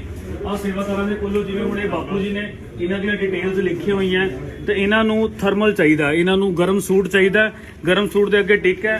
ਆਹ ਸੇਵਾਦਾਰ ਸਾਰੇ ਅਲੱਗ-ਅਲੱਗ ਸੈਕਸ਼ਨ ਦੇ ਵਿੱਚ ਖੜੇ ਨੇ ਔਰ ਇਹ ਸਾਰਾ ਸਮਾਨ ਤੁਸੀਂ ਦੇਖ ਰਹੇ ਹੋ ਇੱਥੇ ਪਿਆ ਔਰ ਥਰਮਲ ਸੈਕਸ਼ਨ ਦੇ ਵਿੱਚ ਜਾ ਕੇ ਇਹਨਾਂ ਨੂੰ ਥਰਮਲਸ ਆ ਜਿਹੜੇ ਉਹ ਦੇਣਗੇ। ਉਸ ਤੋਂ ਬਾਅਦ ਇਹ ਫਾਰਮ ਜਿਹੜਾ ਸਾਡੇ ਕੋਲ ਰੱਖ ਕੇ ਇਹ ਫਾਰਮ ਦੀ ਜਿਹੜੀ ਐਂਟਰੀ ਹੈ ਉਸ ਦੇ ਵਿਚਕਾਰ ਜਿਵੇਂ ਹੁਣ ਭਾਈ ਸਾਹਿਬ ਤੁਸੀਂ ਵੀ ਇੱਥੇ ਲੈਣ अच्छा शूज इन्होंने हुण शूज चाहिए सी इन्होंने शूज लिते हैं। सो ये प्रोसैस एक बनाया गया क्योंकि इत्थे कई बार इदां ਦੀਆਂ ਲਾਈਨਾਂ ਲੱਗ ਰਹੀਆਂ ਸੀ ਕਿ ਕਿਸੇ ਨੂੰ ਕੋਈ ਚੀਜ਼ ਦੀ ਨਹੀਂ ਵੀ ਲੋੜ ਹੁੰਦੀ ਸੀ ਉਹ ਵੀ ਲਾਈਨ 'ਚ ਲੱਗੇ ਹੁੰਦੇ ਸੀ ਉਹਨਾਂ ਨੂੰ ਪਤਾ ਨਹੀਂ ਸੀ ਹੁੰਦਾ ਸਾਈਜ਼ ਆ ਰਿਹਾ ਨਹੀਂ ਆ ਰਿਹਾ। ਸੋ ਇਹ ਸੈਗਰੀਗੇਸ਼ਨ ਇਸ ਤਰੀਕੇ ਨਾਲ ਕੀਤੀ ਗਈ ਹੈ। ਸੋ ਆ ਇਹਨਾਂ ਨੂੰ ਕੰਬਲ ਚਾਹੀਦੇ ਸੀਗੇ ਜੀ ਹਾਂਜੀ ਹਾਂਜੀ ਆ ਭਾਈ ਸਾਹਿਬ ਨੂੰ ਜਿਵੇਂ ਹੁਣ ਬਲੈਂਕਟਸ ਚਾਹੀਦੇ ਸੀਗੇ ਸੋ ਇਦਾਂ ਆ ਭਾਈ ਸਾਹਿਬ ਇਹਨਾਂ ਦਾ ਫਾਰਮ ਹੈ ਜੀ। ਸੋ ਇਹਨਾਂ ਨੂੰ ਸ਼ੂਜ਼ ਚਾਹੀਦੇ ਸੀਗੇ ਉਹ ਸ਼ੂਜ਼ ਦੇ ਅੱਗੇ ਸਲਿੱਪਰ ਦੇ ਅੱਗੇ ਟਿਕ ਮਾਰਿਆ ਹੋਇਆ। ਸੋ ਇਹ ਸਾਰੇ ਕਾਰਜ ਜਿਹੜੇ ਖਾਲਸਾ ਏਡ ਦੇ ਵੱਲੋਂ ਜਿਹੜੇ ਚਲਾਏ ਜਾ ਰਹੇ ਨੇ ਇਦਾਂ ਹੀ ਭਾਈ ਸਾਹਿਬ ਲੈ ਲਿਆ ਤੁਸੀਂ ਜੀ ਤੁਸੀਂ ਕੀ ਲਿੱਤਾ ਜੀ ਆ ਇਹਨਾਂ ਨੇ ਗਰਮ ਸੂਟ ਹੈ ਜਿਹੜਾ ਜੀ ਉਹ ਇਹਨਾਂ ਦੀ ਲਿਸਟ ਦੇ ਵਿੱਚ ਸੀਗਾ। ਸੋ ਇਹ ਇਹਨਾਂ ਨੂੰ ਬੈਗ ਦੇ ਵਿੱਚ ਪਾ ਕੇ ਖਾਲਸਾ ਏਡ ਕਿਸਾਨ ਮਾਲ ਜਿਹੜਾ ਇਹ ਤਿਆਰ ਕੀਤਾ ਗਿਆ। ਅੱਜ ਸਾਡਾ ਪਹਿਲਾ ਦਿਨ ਹੈ ਜੀ ਟਿਕਰੀ ਬਾਰਡਰ ਦੇ ਉੱਤੇ ਜਿੱਥੋਂ ਕਿ ਕਾਫੀ ਇਨਫੋਰਮੇਸ਼ਨ ਆ ਰਹੀ ਸੀ ਕਿ ਇੱਥੇ ਸਮਾਨ ਦੀ ਘਾਟ ਹੈ ਪਰ ਸੰਗਤ ਦੇ ਪਿਆਰ ਦੇ ਨਾਲ ਉਹਨਾਂ ਦੇ ਸਹਿਯੋਗ ਦੇ ਨਾਲ ਇਹ ਸਾਰੀ ਸੇਵਾਵਾਂ ਜਿਹੜੀਆਂ ਨੇ ਇਹ ਖਾਲਸਾ ਏਡ ਦੇ ਵੱਲੋਂ ਜਾਰੀ ਨੇ। ਇਸੇ ਤਰ੍ਹਾਂ ਤੁਸੀਂ ਜਿਹੜਾ ਆਪਣਾ ਸਹਿਯੋਗ ਹੈ ਪਿਆਰ ਹੈ ਉਹ ਦਿੰਦੇ ਰਹੋ ਤਾਂ ਜੋ ਇਹ ਕਾਰਜ ਇਹ ਸਾਰੇ ਸੇਵਾਦਾਰ ਕਿਸਾਨ ਭਰਾਵਾਂ ਨੂੰ ਜੋ ਜੋ ਚੀਜ਼ਾਂ ਦੀ ਲੋੜਾਂ ਨੇ ਉਹ ਫਾਰਮ ਲੈ ਕੇ ਆ ਰਹੇ ਆ ਸਾਡੇ ਵੀਰ ਅਸਿਸਟ ਕਰਕੇ ਉਹਨਾਂ ਨੂੰ ਜੋ ਜੋ ਸਮਾਨ ਚਾਹੀਦਾ। ਦੇਖੋ ਜੀ ਇਹ ਜਿਹੜਾ ਤੁਸੀਂ ਕਿੰਨੇ ਵਧੀਆ ਤਰੀਕੇ ਦੇ क्या ਨਾਲ बात है, क्या बात है। ਸਲੂਟ ਸਲੂਟ ਹੈ ਜੀ ਇਹਨਾਂ ਨੂੰ। ਦੇਖੋ ਇੱਕ ਸੋਚ ਦੇਖੋ ਇਹਨਾਂ ਦੀ ਵੀ ਕਿੰਨੀ ਵੱਡੀ ਸੋਚ ਆ ਕਿ ਕਿਸ ਤਰੀਕੇ ਨਾਲ ਆਰਗੇਨਾਈਜ਼ ਕਰਨਾ। ਕਿਉਂਕਿ ਦੇਖੋ ਇੱਕ ਤਾਂ ਹੁੰਦੀ ਆ ਅਸੀਂ ਸੇਵਾ ਕਰਨੀ, ਇੱਕ ਹੁੰਦਾ ਆਰਗੇਨਾਈਜ਼ ਤਰੀਕੇ ਨਾਲ ਸੇਵਾ ਕਰਨੀ ਵੀ ਸਮਾਨ ਖਰਾਬ ਵੀ ਨਾ ਹੋਵੇ ਔਰ ਜ਼ਰੂਰਤਮੰਦ ਲੋਕਾਂ ਤਾਈਂ ਉਹ ਸਾਰਾ ਸਮਾਨ ਪਹੁੰਚੇ। ਸਾਡੇ ਨਾਲ ਮੈਂ ਦਰਸ਼ਕਾਂ ਨੂੰ ਦੱਸਣਾ ਚਾਹੁੰਦਾ ਕਿ ਜਗਜੀਤ ਸਿੰਘ ਜਿਹੜੇ ਕਿ ਉੱਥੇ ਖਾਲਸਾ ਏਡ ਦੇ ਨਾਲ ਕੰਮ ਕਰ ਰਹੇ ਆ ਸੰਡੇ ਨੂੰ ਉਹ ਆਪਣੇ ਨਾਲ ਲਾਈਵ ਹੋਣਗੇ ਤੇ ਖਾਲਸਾ ਏਡ ਬਾਰੇ ਹੋਰ ਵੀ ਦੱਸਣਗੇ। ਤੇ ਸਪੈਸ਼ਲ ਪ੍ਰੋਗਰਾਮ ਅਸੀਂ ਸੈਚਰਡੇ ਨੂੰ ਰੱਖ ਰਹੇ ਹਾਂ ਜਿਹਦਾ ਨਾਮ ਰੱਖਿਆ ਆ ਕਿਸਾਨ ਅੰਦੋਲਨ ਕਵੀ ਸੰਮੇਲਨ। ਸਾਡੇ ਨਾਲ ਕਵੀ ਜੁੜ ਰਹੇ ਨੇ ਜਿਹੜੇ ਕਿ ਕਵਿਤਾਵਾਂ ਦੁਆਰਾ ਕਿਸਾਨ ਅੰਦੋਲਨ ਨੂੰ ਪੇਸ਼ ਕਰਨਗੇ ਤੁਹਾਡੇ ਸਾਹਮਣੇ। ਸ਼ਨੀਵਾਰ ਨੂੰ ਅਸੀਂ 7:30 ਵਜੇ ਉਧਰ ਇੰਡੀਆ ਦੇ ਵਿੱਚ ਇਹੋ ਸੰਡੇ ਸਵੇਰੇ 9 ਵਜੇ ਇਹੋ ਪ੍ਰੋਗਰਾਮ ਸਾਡਾ ਹੋਊਗਾ ਜਿਹਦੇ ਵਿੱਚ ਕਵੀ ਆਉਣਗੇ ਤੇ ਉਹ ਆਪਣੇ ਕਵਿਤਾਵਾਂ ਦੁਆਰਾ ਇਸ ਅੰਦੋਲਨ ਦੇ ਬਾਰੇ ਦੱਸਣਗੇ ਤੁਹਾਨੂੰ। ਹਾਂਜੀ ਮੈਂ ਹੁਣ ਬੈਕ ਜਾਣਾ ਆਪਣੇ ਪੈਨਲ ਦੇ ਨਾਲ। सब तो पहला मैं बालाजी नु फिर दोबारा पूछना चाहना, बालाजी आप कुछ और कुछ आंदोलन के बारे में बोलना चाहते हैं तो please go ahead. Veer ji जैसा कि अभी आपने ये मोल दिखाया किसान मोल, जो बीजेपी अभी टारगेट कर रही है, उन्होंने शुरुआत में ये सोचा था कि अगर तुम उसके किसान के पास जाके नहीं मिलोगे या उनकी हालात नहीं पूछोगे, हालचाल नहीं लोगे तो वो दुखी होके वापसी चला जाएगा और दूसरे स्टेट का साथ उसको नहीं मिलेगा। लेकिन मैं गर्व करती हूँ उन भाइयों पर, उन बहनों पर जो बाहर दूसरे देश में बैठ के अगर वो नहीं यहाँ पहुंच सकते, अपना टाइम नहीं दे सकते, तो वो अपने माध्यम से कोई अभी जैसे आप फेसबुक चर्चा के माध्यम से आप इस आंदोलन को मजबूती दे रहे हैं, उसी प्रकार वो लोग अपना थोड़ा सा हिस्सा अपना पैसा यहाँ भेज के इस तरीके के ये मॉल का अरेंजमेंट करते हैं, लंगर में मदद कर रहे हैं, कोई जरूरत की चीजों में मदद कर रहे हैं। तो बीजेपी को ये लगता है कि अब ये आंदोलन सिर्फ एक किसान का नहीं रह गया, एक बड़ा जो ये पूरी दुनिया में फैल चुका है और पूरी दुनिया को दिख रहा है कि भारत की जो केंद्र सरकार है उसने किस तरीके से किसानी को टारगेट करते हैं, उसको बिल्कुल बर्बाद करने का काम जो कर रहे हैं। अभी इन्होंने जो पाकिस्तान या जो टुकड़े टुकड़े गैंग का नाम लिया था कि वहां से इनका फंड आ रहा है और उससे ये सारा सामान हो रहा है, तो मैं उन जो मुझे अभी देख पा रहे हैं उन सबको आज फिर से ये कहना चाहूंगी कि ये फंड उन बच्चों से, उन भाइयों से, उन बहनों से आ रहा है जो पंजाब से बाहर गए हुए हैं और वो अपना जो दिल है, जो उनकी आत्मा है वो अभी जिंदा है, वो उनको मदद के लिए वहां से अपना पैसा भेज रहे हैं, अपनी जो मेहनत की कमाई है उसका हिस्सा भेज के यहाँ मदद के लिए ये चीजें कर रहे हैं।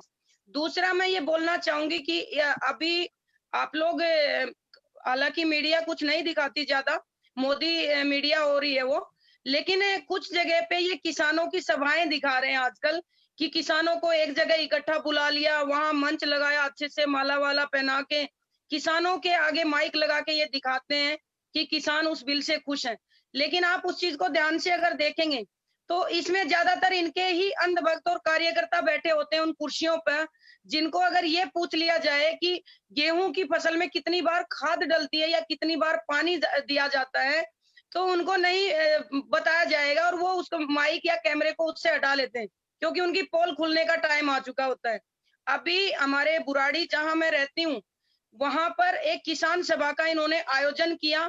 बंद 4 दीवारी में वो आयोजन हुआ, और उसमें तकरीबन अगर 100 बंदे वहां मौजूद होंगे तो एक भी बाहर का लोकल किसान, हालांकि यहाँ पे 8-9 गांव पड़ते हैं, उसमें ज्यादातर खेत भी है उन लोगों के पास, उनमें से किसी लोकल इंसान को नहीं बुलाया कि तुम इस किसान बिल के ऊपर अपने विचार रखो। उन्होंने अपने ही कार्यकर्ताओं को वहां भीड़ इकट्ठी करके दिखा दिया कि ये किसान है। जींस टी शर्ट पहनने वाला किसान हालांकि हो सकता है सक्षम किसान है हमारे देश के, लेकिन जींस टी शर्ट या कोट पैंट पहने हुए किसान को भी अगर वो किसानी करा तो उसको जानकारी तो अपनी फसल की होगी। राइट। तो ये चीजें मैं बीजेपी की तरफ से काफी शर्मनाक है कि वो अभी भी इस तरीके से ढोंग रच रही हैं।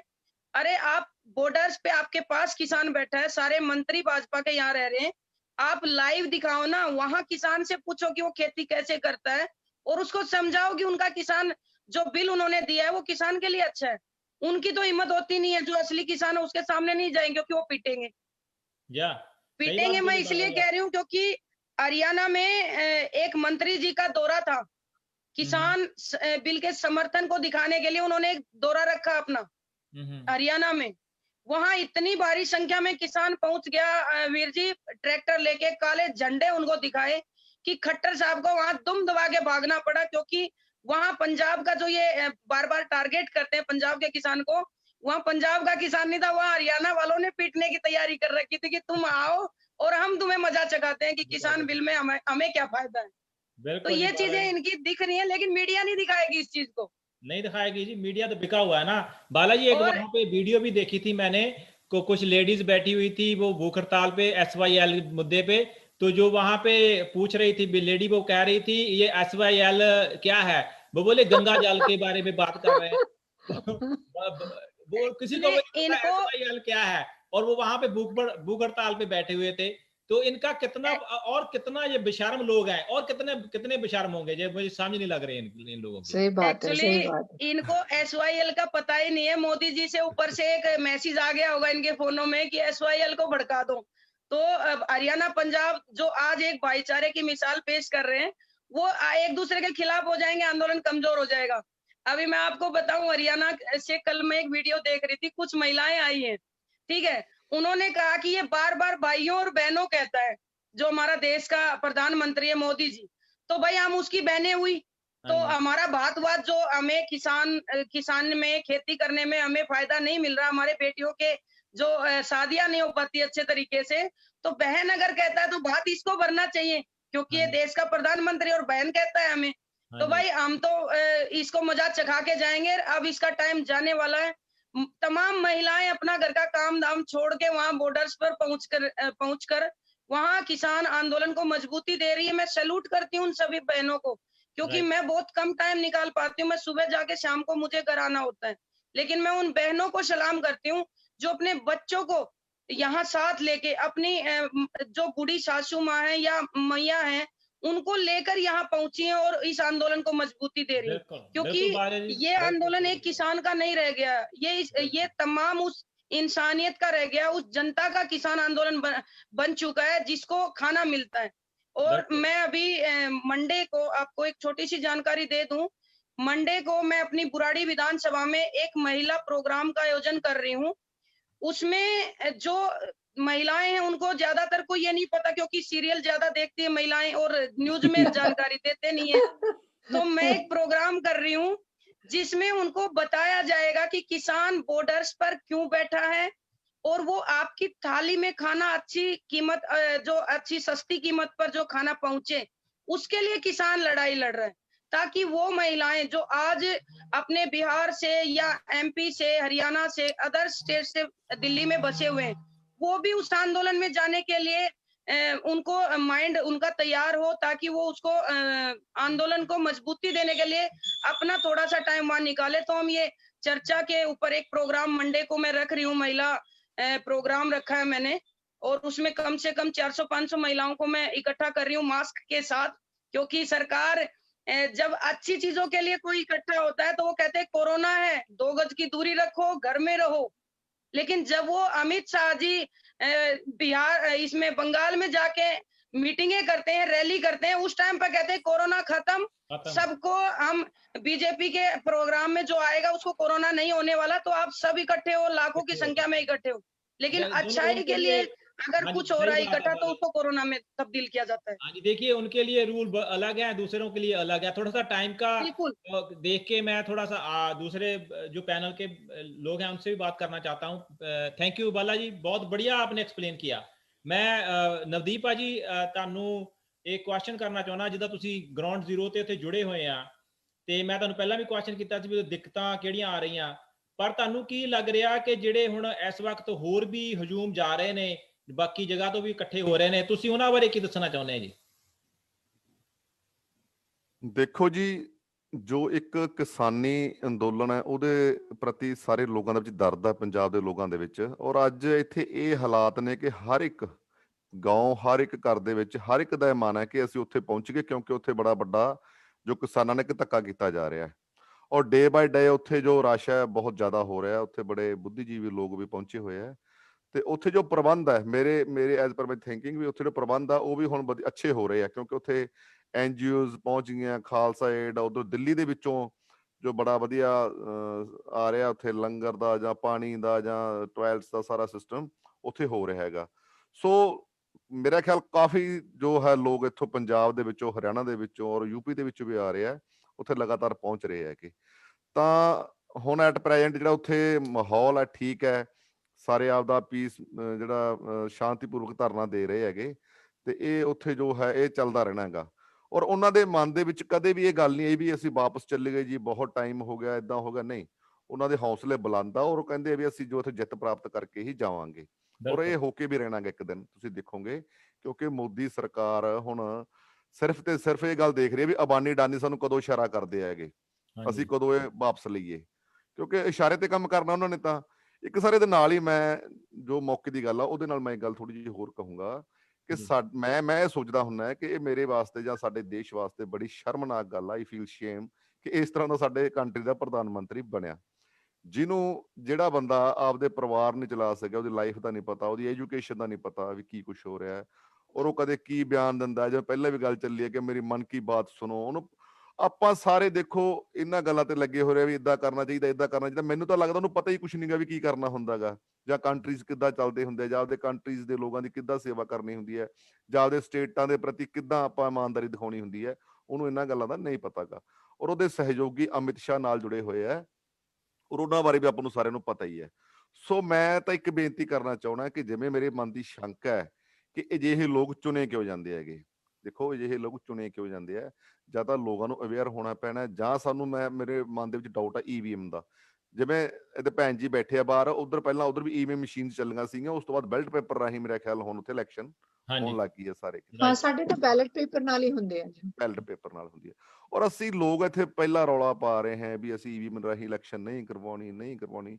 ਮੈਨੂੰ ਲੱਗਦਾ ਵੀ ਲੋਕਾਂ ਦਾ ਵੀ ਇੱਥੇ ਬਹੁਤ ਵੱਡਾ ਕਸੂਰ ਨਹੀਂਗਾ, ਇੱਥੇ ਕਸੂਰ EVM ਮਸ਼ੀਨਸ ਦਾ ਹੈ, ਜਿਹੜੇ ਇਹਨਾਂ ਬੰਦਿਆਂ ਨੂੰ ਲਗਾਤਾਰ ਜਿਤਾ ਰਹੀ ਹੈ। ਕਿਉਂਕਿ ਇੰਨੇ ਹਾਈ ਲੈਵਲ ਤੇ ਰਿਜ਼ਲਟਸ ਆਉਣਾ ਕਿਸੇ ਨੇ ਸੋਚਿਆ ਨਹੀਂ ਇੰਨੇ ਦੇ ਫੇਵਰ ਚ ਆਉਣਗੇ, ਰਿਜ਼ਲਟ ਆਉਣਗੇ।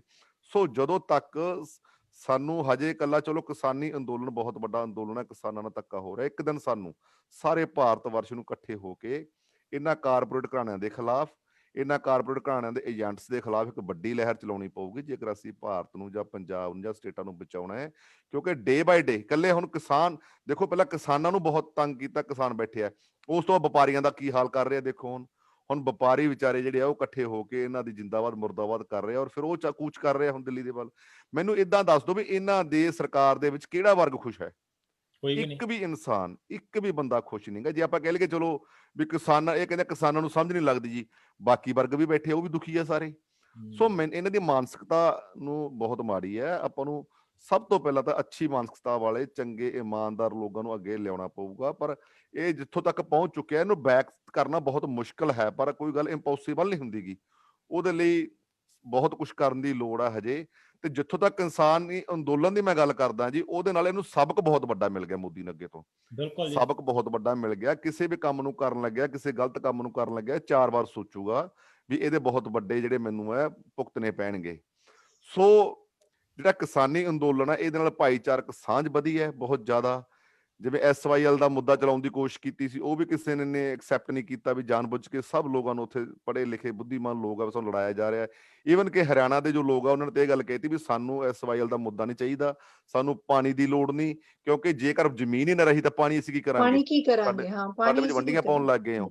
ਸੋ ਜਿੰਨਾ ਕੁ ਇਹ ਆਪਣੇ ਆਪ ਨੂੰ ਸਮਝਦੇ, ਇਹ ਬੜੇ ਨੈਰੋ ਮਾਈਂਡ ਬੰਦੇ ਆ, ਇਹਨਾਂ ਦੀ ਉਨੀ ਨਹੀਂ ਸੋਚ ਜਿੰਨੀ ਆਪਣੇ ਆਮ ਲੋਕਾਂ ਦੀ ਆ। ਠੀਕ ਆ, ਉਹ ਅੱਗੇ ਆਉਣ ਤੋਂ ਨਹੀਂ ਆਉਂਦੇ ਵਿਚਾਰੇ, ਜਾਂ ਕਹਿੰਦੇ ਆਪਦਾ ਕੰਮ ਕਰੀਏ, ਇਮਾਨਦਾਰੀ ਨਾਲ ਲੋਕਾਂ ਦੀ ਸੇਵਾ ਕਰੀਏ। ਇਹ ਕੋਈ ਬਹੁਤੇ ਤੇਜ਼ ਤਰਾਰ ਬੰਦੇ ਨਹੀਂ, ਇੱਕ ਹੋਰ ਹੀ ਕਿਸਮ ਦੇ ਮਾਈਂਡ ਦੇ ਬੰਦੇ ਆ ਜਿਹੜੇ ਕਿ ਸਿਰਫ ਧੱਕਾ ਕਰਨਾ ਜਾਣਦੇ ਆ, ਔਰ ਡਿਕਟੇਟਰਸ਼ਿਪ ਇਹ ਕਰਨਾ ਜਾਣਦੇ ਆ, ਔਰ ਇੱਕ ਏਜੰਟ ਬਣ ਕੇ ਕਿਸੇ ਦੇ ਕੰਮ ਕਰਨਾ ਜਾਣਦੇ ਆ। ਸੋ ਮੈਂ ਸਮਝਦਾ ਕਿ ਭਾਰਤ ਵਰਸ਼ ਦੇ ਵਿੱਚ ਸਾਰੀਆਂ ਸਟੇਟਾਂ ਦੇ ਵਿੱਚ ਇੱਕ ਬਹੁਤ ਵੱਡੀ ਮੁਹਿੰਮ ਦੀ ਹਜੇ ਵੀ ਲੋੜ ਪਊਗੀ ਕਿ ਇਹੋ ਜਿਹੇ ਬੰਦਿਆਂ ਨੂੰ ਪਿੱਛੇ ਕਰਕੇ ਅੱਛੇ ਲੋਕ, ਅੱਛੇ ਇਮਾਨਦਾਰ ਲੋਕ ਔਰ ਲੋਕਾਂ ਦੀ ਸੇਵਾ ਕਰਨ ਵਾਲੇ ਲੋਕ ਲੀਡਰਸ ਨੂੰ ਅੱਗੇ ਲਿਆਂਦਾ ਜਾਵੇ। ਮੈਂ ਸੁਣਦਾ ਹੁੰਦਾ ਜੀ ਫੋਰਨ ਦੇ ਵਿੱਚ ਕਿ ਇੱਕ MP ਵੀ ਦੇਖੋ ਆਪਦੇ ਬੱਚਿਆਂ ਦਾ ਖੁਦ ਜਿਹੜਾ ਸੇਵਾ ਸੰਭਾਲ ਕਰਦਾ, ਚਾਹ ਵੀ ਖੁਦ ਬਣਾਉਂਦਾ ਇੱਥੇ ਕਿਚਨ ਦੇ ਵਿੱਚ, ਔਰ ਲੋਕਾਂ ਨੂੰ ਸਰਵ ਵੀ ਕਰਦਾ। ਤਾਂ ਸਾਡੇ ਤਾਂ ਇੱਕ ਇੱਥੇ ਛੋਟਾ ਜਿਹਾ ਕੋਈ MC ਬਣ ਜੇ, ਉਹ ਸਾਰੇ ਸ਼ਹਿਰ ਨੂੰ ਗਧੀ ਗੇੜੇ ਪਾਈ ਫਿਰਦਾ ਹੈਗਾ ਵੀ ਮੈਂ MC ਬਣ ਗਿਆ ਜੀ। ਸਹੀ ਗੱਲ ਹੈ। ਇਹ ਮਾਨਸਿਕਤਾ ਬਦਲਣ ਦੀ ਲੋੜ ਹੈ, ਹਜੇ ਕਾਫੀ ਕੁਝ ਕਰਨ ਦੀ ਲੋੜ ਹੈ। ਔਰ ਕਿਸਾਨੀ ਅੰਦੋਲਨ ਦੇ ਨਾਲ ਇਸ ਭਾਜਪਾ ਨੂੰ, ਇਸ ਮੋਦੀ ਨੂੰ ਵੈਸੇ ਬਹੁਤ ਥੋੜਾ ਝਟਕਾ ਲੱਗਿਆ ਜ਼ਰੂਰ ਹੈ, ਝਟਕਾ ਲੱਗਿਆ, ਔਰ ਅੱਗੇ ਤੋਂ 10 ਵਾਰ ਸੋਚੇਗਾ। ਔਰ ਕੋਈ ਗੱਲ ਨਹੀਂ, ਬੜੇ ਸਾਡੇ NGOs, ਬੜੇ ਸਾਡੇ ਜਿਹੜੇ ਹਮ ਖਿਆਲੀ ਬੰਦੇ, ਬੜੇ ਜਿਹੜੇ ਸਮਾਜ ਸੇਵੀ ਬੰਦੇ ਉੱਥੇ ਪਹੁੰਚ ਚੁੱਕੇ ਆ। ਸਾਡੇ ਕਿਸਾਨਾਂ ਵੀਰਾਂ ਦਾ, ਸਾਡੀਆਂ ਭੈਣਾਂ ਦਾ ਸਾਡਾ ਉੱਥੇ ਬੜਾ ਖਿਆਲ ਰੱਖ ਰਹੇ ਆ। ਔਰ ਅਸੀਂ ਵੀ ਤੁਹਾਨੂੰ ਇੰਸ਼ੋਰੈਂਸ ਦਿੰਦੇ ਆ ਵੀ ਕਿ ਉੱਥੇ ਕੋਈ ਪ੍ਰੋਬਲਮ ਨਹੀਂ ਆਉਣ ਦੇਵਾਂਗੇ, ਕਿਉਂਕਿ ਸਾਡੀ ਨਾਲ ਜੋ ਸਾਡੇ ਕੇਜਰੀਵਾਲ ਸਾਹਿਬ ਬੈਠੇ ਆ, ਉਹ ਵੀ ਲਗਾਤਾਰ ਧਿਆਨ ਦੇ ਰਹੇ ਆ, ਲੋਕਾਂ ਦੇ ਵਿੱਚ ਆ ਰਹੇ ਆ, ਔਰ ਜਿਹੜੀ ਕਿਸੇ ਦੀ ਲੋੜ ਪੈਂਦੀ ਹੈ ਉੱਥੋਂ ਲਗਾਤਾਰ ਭੇਜ ਰਹੇ ਆ। ਸੋ ਸਭ ਕੁਝ ਠੀਕ ਚੱਲ ਰਿਹਾ, ਕੋਈ ਗੱਲ ਨਹੀਂ।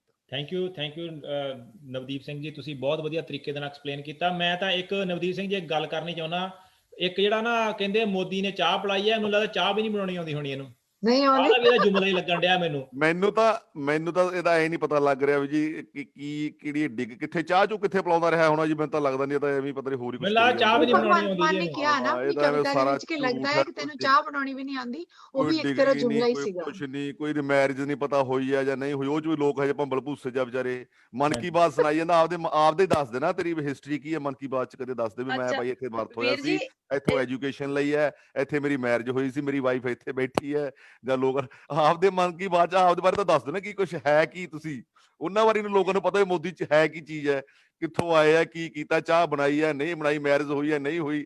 ਜਿਹੜੇ ਇਨਸਾਨ ਦਾ ਪਤਾ ਹੀ ਨਹੀਂ ਕਿਸੇ ਨੂੰ, ਉਹ ਦੇਸ਼ ਕਿੱਦਾਂ ਚਲਾ ਲਊਗਾ ਜੀ, ਦੱਸੋ। ਨਾਲੇ ਨਵਦੀਪ ਸਿੰਘ ਜੀ, ਮੈਨੂੰ ਲੱਗਦਾ ਵੀ ਕਿਸੇ ਹੋਰ ਗ੍ਰਹਿ ਤੋਂ ਆਇਆ, ਇਹਦਾ ਐਕਸਰੇ ਕਰਕੇ ਦੇਖੋ ਕਿਤੇ ਇਹ ਮਸ਼ੀਨ ਹੀ ਨਾ ਹੋਵੇ। नहीं वीर जी, गाजीपुर जो बॉर्डर है अपना ਬਾਨੀਆਂ दिल्ली ਡਾਨੀਆਂ का, ਨੇ ਹੋ ਸਕਦਾ ਕੋਈ ਇਹ ਰੋਬੋਟ ਹੀ ਤਿਆਰ ਕਰਕੇ ਨਾ ਛੱਡਿਆ ਹੋਵੇ, ਮੈਨੂੰ ਤਾਂ ਇਹ ਵੀ ਸ਼ੱਕ। बाला जी दी गल सुनना, कुछ कह रहे। ਹਾਂਜੀ ਹਾਂਜੀ अच्छा, ਹਾਂਜੀ बाला जी।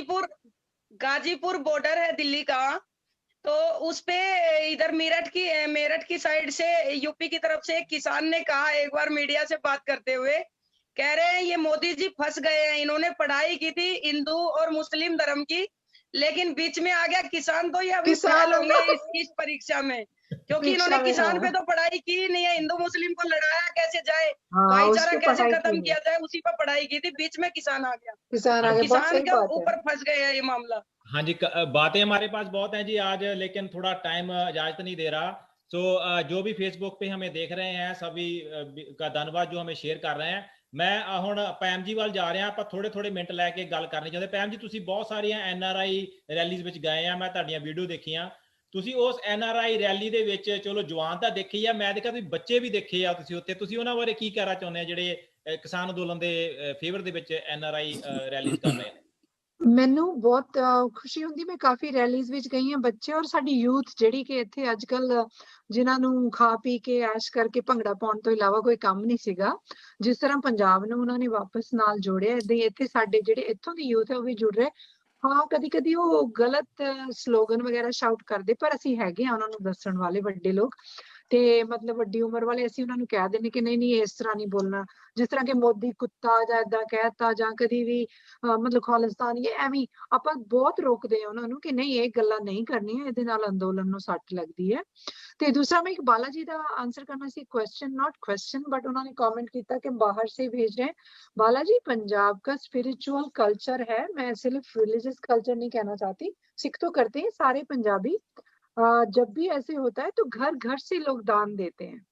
हमने बचपन से देखा है कि जब भी कुछ करना होता है, कोई भी इवेंट होता है, तो 3-4 गुरुद्वारे वाले मंदिर वाले वो बोरियां लेके आते थे जब हम छोटे छोटे थे, और जो भी कोई दे सकता था दाने चावल कुछ भी सब्जियां वो उनके झोले में डालता था।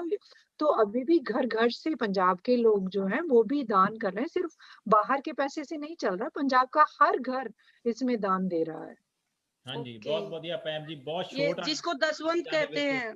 हाँ दसवंत दसवंत कहते हैं। कहता बिल्कुल। दसवंत कहते ਗੁਰੂਆਂ हैं। का हाँ जी। ਸੁਭਾਨ ਗੁਰੂ। ਸੁਭਾਨ ਮੈਂ ਹਾਂ, ਹੁਣ ਬਿਲਕੁਲ। ਚਰਨਜੀਤ ਗਰੇਵਾਲ, ਕਿਉਂਕਿ ਟਾਈਮ ਸਾਡਾ ਹੋ ਚੱਲਿਆ, ਮੈਂ ਚਰਨਜੀਤ ਗਰੇਵਾਲ ਜੀ ਤੋਂ ਥੋੜਾ ਜਿਹਾ ਪੁੱਛਣਾ ਚਾਹੁੰਦਾ। ਗਰੇਵਾਲ ਸਾਹਿਬ, ਜਿੱਦਾਂ ਸਾਡੇ ਅਜੀਤ ਭੱਠਲ ਜੀ ਨੇ ਕਿਹਾ ਵੀ ਕਿਸਾਨਾਂ ਦੇ ਇਸ ਅੰਦੋਲਨ ਨੂੰ ਹੋਰ ਵਧਾਉਣ ਲਈ ਘਰ ਘਰ ਦੇ ਉੱਤੇ ਹਰੀਆਂ ਝੰਡੀਆਂ ਲਾਓ, ਹਰ ਇੱਕ ਹਾਂਜੀ। ਘਰ ਦੇ ਉੱਤੇ ਹਰੀ ਝੰਡੀ ਲੱਗੀ ਹੋਵੇ ਤਾਂ ਜੋ ਸਰਕਾਰ ਨੂੰ ਪਤਾ ਲੱਗੇ ਕਿ ਅਸੀਂ ਸਾਰੇ ਇਕੱਠੇ ਆ, ਔਰ ਹਾਂਜੀ। ਜਿਹੜੇ ਦੂਸਰੇ ਗਲਤ ਮੁੱਦੀ ਵਾਲੇ ਲੋਕੀ ਆ ਉਹਨਾਂ ਤੋਂ ਦੂਰ ਰਹਿਣ। ਤੁਸੀਂ ਇਹਦੇ ਬਾਰੇ ਕੀ ਕਹਿਣਾ ਚਾਹੁੰਦੇ ਆ ਜੀ? ਦੇਖੋ ਜੀ, ਜਿਹੜੀ ਝੰਡੀਆਂ ਲਾਉਣੀਆਂ ਉਹ ਤਾਂ ਪਬਲਿਕ ਦੇ ਵਿੱਚ ਵੀ ਹੌਸਲਾ ਪੈ ਜਾਂਦਾ, ਤੇ ਦੂਸਰੇ ਪਾਸੇ ਗਵਰਨਮੈਂਟ ਨੂੰ ਵੀ ਚੈਲੰਜ ਹੋ ਜਾਂਦਾ ਵੀ ਸਾਰੇ ਪੰਜਾਬ ਦੇ ਪਿੰਡਾਂ ਦੇ ਵਿੱਚ ਸ਼ਹਿਰਾਂ ਦੇ ਵਿੱਚ ਹੋਵੇ। ਮੈਂ ਪਰ ਜਿਹੜਾ ਸ਼ਹਿਰੀ ਵਰਗ ਆ ਉਹਨਾਂ ਨੂੰ ਮੈਂ ਕਹਿਣਾ ਚਾਹੁੰਦਾ, ਦੱਸਣਾ ਚਾਹੁੰਦਾ ਪਲੀਜ਼, ਵੀ ਇਹ ਇਕੱਲਾ ਕਿਸਾਨ ਦਾ ਅੰਦੋਲਨ ਨਹੀਂ, ਇਹ ਤੁਹਾਡਾ ਵੀ ਅੰਦੋਲਨ ਆ, ਤੁਹਾਨੂੰ ਵੀ ਇਹਦੇ 'ਚ ਘਾਟਾ ਪੈਣਾ, ਕਿਉਂਕਿ ਕਿਸਾਨ ਨੇ ਤਾਂ ਕੱਲ੍ਹ ਨੂੰ ਕਣਕ ਜਿੰਨੀ ਵੇਚਣੀ ਹੈ ਵੇਚ ਕੇ ਬਾਕੀ ਦੀ ਆਪਦੇ ਗੋਦਾਮ ਦੇ ਘਰੇ ਰੱਖ ਲੈਣੀ ਆ, ਤੇ ਆਟਾ ਤਾਂ ਮਹਿੰਗਾ ਤੁਹਾਨੂੰ ਹੀ ਲੈਣਾ ਪੈਣਾ। बिल्कुल। ਹਾਂਜੀ, ਇਹ ਗੱਲ किसान का ਸੋਚ फिर ਲਓ। भी बना के खा लेंगे, राइट? ਹਾਂਜੀ, वो तो अपना ਕਿਸਾਨ ਨੇ उगा ਤਾਂ के खा लेंगे। ਵੇਖੋ ਸਬਜ਼ੀ ਕੁਛ ਵੀ ਆ, ਜੇ ਮਹਿੰਗੀਆਂ ਹੋਣਗੇ ਉਹ ਜੋ ਵੀ ਹੋਊਗਾ ਉਹਨੇ ਆਪਦੇ ਕੋਲੋਂ ਉਹਦਾ ਗੁਜ਼ਾਰਾ ਹੋ ਜਾਣਾ। ਦੂਸਰੇ ਪਾਸੇ ਇਹ ਪਹਿਲਾ ਅੰਦੋਲਨ ਆ ਜਿਹਦੇ ਵਿੱਚ ਵਕੀਲ, ਸੁਪਰੀਮ ਕੋਰਟ ਦੇ ਰਿਟਾਇਰਡ ਜੱਜ, ਹੋਰ ਆਫੀਸਰਸ, ਆਰਮੀ ਦੇ ਰਿਟਾਇਰ ਆਫੀਸਰ, ਡਾਕਟਰ, ਸਾਰੇ ਇਹਦੇ ਵਿੱਚ ਨੇ ਜਿਹੜੇ ਕਿ ਹਾਂ ਦੇ ਵਿੱਚ ਹਾਂ ਪਾ ਰਹੇ ਆ। ਸਾਰਿਆਂ ਨੂੰ ਵੱਡੀ ਗੱਲ ਆ, ਇਹ ਸ਼ਾਂਤੀ ਦੇ ਨਾਲ ਚੱਲ ਰਿਹਾ। ਅੱਜ ਸਰ ਸਾਡੇ ਬਠਿੰਡਾ ਬਾਰ ਤੋਂ ਸਾਰੇ ਐਡਵੋਕੇਟਸ ਉੱਥੇ ਸਾਰੇ ਪਹੁੰਚ ਹਾਂਜੀ ਰਹੇ ਹਾਂਜੀ ਸਾਰੇ ਐਡਵੋਕੇਟ ਉੱਥੇ ਪਹੁੰਚੇ ਨੇ। ਇਕੱਲੇ ਦਿੱਲੀ ਉਹ ਬਠਿੰਡੇ ਤੋਂ ਦਿੱਲੀ ਦੇ ਬਾਹਰ ਦੇ ਵੀ ਉੱਥੇ ਬੈਠੇ ਨੇ, ਦਿੱਲੀ ਦੇ ਬੈਠੇ ਨੇ। ਹਾਂਜੀ, ਫਿਰ ਜਿੰਨੇ ਵੀ ਬੀਜੇਪੀ ਨੂੰ ਜੇ ਇੱਕ ਸਰਕਾਰ ਕਹੇ ਕਿ ਅਸੀਂ ਇਹਨਾਂ ਨੂੰ ਪੁਲਿਸ ਦੇ ਦਮ ਦੇ ਨਾਲ ਜਾਂ ਆਰਮੀ ਦੇ ਦਮ ਦੇ ਨਾਲ ਇੱਥੋਂ ਅਸੀਂ ਕੱਢ ਦੇਵਾਂਗੇ, ਉਹ ਭੁੱਲ ਜਾਣ। सही। ਕਿਉਂ? ਉੱਥੇ ਹੁਣ ਅੱਜ ਕੱਲ੍ਹ ਵਰਲਡ ਦੁਨੀਆ ਦੇਖ ਰਹੀ ਆ, ਬਾਹਰਲੇ ਪ੍ਰਾਈਮ ਮਿਨਿਸਟਰ ਦੇਖ ਰਹੇ ਨੇ, ਬਾਹਰਲੇ ਜਿਹੜੇ ਸੰਸਦ ਦੇ ਮੈਂਬਰ ਨੇ ਉਹ ਦੇਖ ਰਹੇ ਨੇ, ਫਿਰ ਪਬਲਿਕ ਵੀ ਦੇਖ ਰਹੀ ਆ। ਤੁਹਾਨੂੰ ਇਹ ਨਹੀਂ ਕਰ ਸਕਦੇ, ਦੁਨੀਆ ਉਹਨਾਂ ਨੂੰ ਦੇਖ ਰਹੀ ਆ ਕਿ ਅਸੀਂ ਪੁਲਿਸ ਦੇ ਜਾਂ ਇਸ ਤਰ੍ਹਾਂ ਦੇ ਜ਼ੋਰ ਨਾ ਕਰ ਰਹੇ। ਜਿੰਨਾ ਵੀ ਇਹ ਝੂਠ ਬੋਲੀ ਜਾਊ ਬੋਲੀ ਜਾਊ ਬੋਲੀ ਜਾਊ, ਇਹ ਇਹਨਾਂ ਨੂੰ ਪੇ ਕਰਨਾ ਹੀ ਪੈਣਾ। ਇਹ ਕੋਈ ਹੁਣ ਕਿਸੇ ਚੀਜ਼ ਦਾ ਹੱਦ ਹੁੰਦੀ ਆ, ਕਹਿੰਦੇ ਜੀ ਰਿਕ ਅੰਤ ਦਾ ਅੰਤ ਹੁੰਦਾ, पाप का घड़ा भरने ਪਾਪ वाला ਦਾ है, ਘੜਾ ਬਹੁਤ ਭਰ ਚੁੱਕਿਆ। भर चुके हैं। ਹਾਂਜੀ, ਤੇ ਦੂਸਰੇ ਪਾਸੇ ਵੇਖੋ, ਮੈਂ ਜਿੰਨੇ ਵੀ ਦਰਸ਼ਕ ਦੇਖ ਰਹੇ ਨੇ, ਇੱਕ ਵੱਡੀ ਤੁਹਾਨੂੰ ਗੱਲ ਦੱਸਦਾ ਕਿ ਐਮਪੀ ਦੇ ਵਿੱਚ 35 ਲੱਖ ਕਿਸਾਨਾਂ ਨੂੰ ਇਹਨਾਂ ਨੇ 16 ਕਰੋੜ ਰੁਪਇਆ ਦਿੱਤਾ। ਜੇ ਤੁਸੀਂ ਉਹਨੂੰ ਡਿਵਾਈਡ ਕਰ ਲਓ ਤਾਂ 4,500 ਰੁਪਇਆ ਪੈਂਦਾ, ਇੱਕ ਬੰਦੇ ਨੂੰ ਪੈਂਦਾ ਮਿਲਣਾ, ਜਿਨ੍ਹਾਂ ਦੀ ਫਸਲਾਂ ਮਰ ਜਾਂਦੀਆਂ ਨੇ। ਇਹ ਜੇ ਜੁਮਲੇਬਾਜ਼ੀ ਕਰਨ ਦੇ ਗੱਲਾਂ ਇਹ ਕਰ ਰਹੇ ਨੇ। ਜੇ ਅੱਜ ਵੀ ਸਾਡਾ ਕਿਸਾਨ ਨਹੀਂ, ਜੇ ਸਾਡੇ ਜਿਹੜੇ ਜਨਤਾ ਵਾ ਇੰਡੀਆ ਦਾ ਵੋਟਰ ਜੇ ਨਹੀਂ ਸਮਝ ਰਿਹਾ ਹੈਗਾ, ਪਲੀਜ਼ ਸਮਝੋ ਇਸ ਚੀਜ਼ ਨੂੰ। ਮੇਰੀ ਤਾਂ ਲਾਸਟ ਤੇ ਇਹੀ ਤੁਹਾਨੂੰ ਆ, ਇਸ ਚੀਜ਼ ਨੂੰ ਸਮਝੋ। ਡੈਮੋਕ੍ਰੇਸੀ ਦਾ ਮਤਲਬ ਇਹ ਨਹੀਂ ਹੁੰਦਾ ਕਿ ਤੁਸੀਂ ਪੈਸੇ ਲੈ ਕੇ ਵੋਟ ਪਾਵੋ। ਇਹ ਤੁਹਾਡੇ ਹੀ ਪੈਸੇ, ਤੁਹਾਡੇ ਛਿੱਤਰ ਤੁਹਾਡੇ ਤੇ ਮਾਰ ਰਹੇ ਨੇ। ਅੱਜ ਜੇ ਦੂਜੇ ਪਾਸੇ ਦੇਖੋ, ਜੇ ਸਾਡਾ ਬਾਹਰਲੇ ਕੰਟਰੀਆਂ ਦਾ ਜੇ ਪ੍ਰੀਸਟ ਵੀ ਕੋਈ ਲਾਉਣਾ ਹੋਵੇ ਨਾ, ਪ੍ਰੀਸਟ ਚਰਚ ਦੇ ਵਿੱਚ ਵੀ ਲਾਉਣਾ, ਉਹ ਵੀ ਪੜ੍ਹਿਆ ਲਿਖਿਆ ਬੰਦਾ ਲੱਗਦਾ। ਹਾਂਜੀ, ਚਰਚ ਦਾ ਹੈਡ ਲਾਉਣਾ ਹੋਵੇ ਜਾਂ ਕੁਛ ਵੀ ਲਾਉਣਾ ਹੋਵੇ, ਉਹ ਵੀ ਪੜ੍ਹਿਆ ਲਿਖਿਆ ਹੁੰਦਾ, ਉਹਦੇ ਕੋਲ ਨੌਲੇਜ ਹੁੰਦੀ ਆ, ਉਹਨੇ ਕਈ ਡਿਗਰੀਆਂ ਕੀਤੀਆਂ ਹੁੰਦੀਆਂ ਨੇ, ਉਹ ਪੋਲੀਟਿਕਸ 'ਚ ਵੀ ਗਿਆ ਹੁੰਦਾ, ਉਹਨੇ ਇਕਨੋਮਿਕਸ ਵੀ ਕੀਤੀ ਹੁੰਦੀ ਆ। ਤੁਸੀਂ ਬਾਹਰਲੇ ਜਿੰਨੇ ਵੀ ਪ੍ਰੀਸਟ ਨੇ ਉਹਨਾਂ ਦੀਆਂ ਪੜ੍ਹ ਕੇ ਦੇਖ ਲਓ।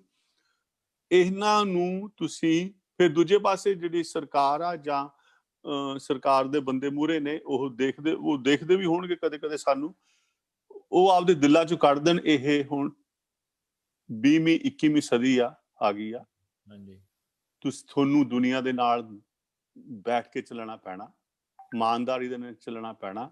ਚਾਈਨਾ ਵੀ ਚੇਂਜ ਹੋ ਗਿਆ ਤੁਹਾਡੇ ਨਾਲ, ਚਾਈਨਾ ਤੁਹਾਡਾ ਗੁਆਂਢੀ ਆ, ਉਹਨਾਂ ਨੇ ਵੀ ਲੋਕਾਂ ਨੂੰ, ਮੈਂ ਚਾਈਨਾ ਗਿਆ ਹੋਇਆ, ਮੈਂ 10 ਵਾਰੀ ਚਾਈਨਾ ਗਿਆ ਬਿਜ਼ਨਸ ਦੇ ਖਾਤਰ ਜਾਂਦਾ ਰਿਹਾ, ਉਹਨਾਂ ਨੇ ਵੀ ਆਪਦੇ ਲੋਕਾਂ ਨੂੰ ਬਹੁਤ ਸਹੂਲਤਾਂ ਦਿੱਤੀਆਂ, ਉਹਨੇ ਸੜਕਾਂ ਬਣਾ ਕੇ ਦਿੱਤੀਆਂ, ਸਕੂਲ ਬਣਾ ਕੇ ਦਿੱਤੇ ਹੋਏ ਨੇ, ਹੈਲਥ ਦੇ ਉੱਤੇ ਉਹਨਾਂ ਨੇ ਪੈਸੇ ਲਾਏ ਹੋਏ ਨੇ। ਠੀਕ ਆ, ਉਹਨਾਂ ਇੱਕ ਪਾਰਟੀ ਆ, ਪਰ ਲੋਕਾਂ ਨੂੰ ਫੇਰ ਵੀ ਘਰ ਦਿੱਤੇ ਹੋਏ ਨੇ, ਬਣਾ ਕੇ ਦਿੰਦੇ ਨੇ।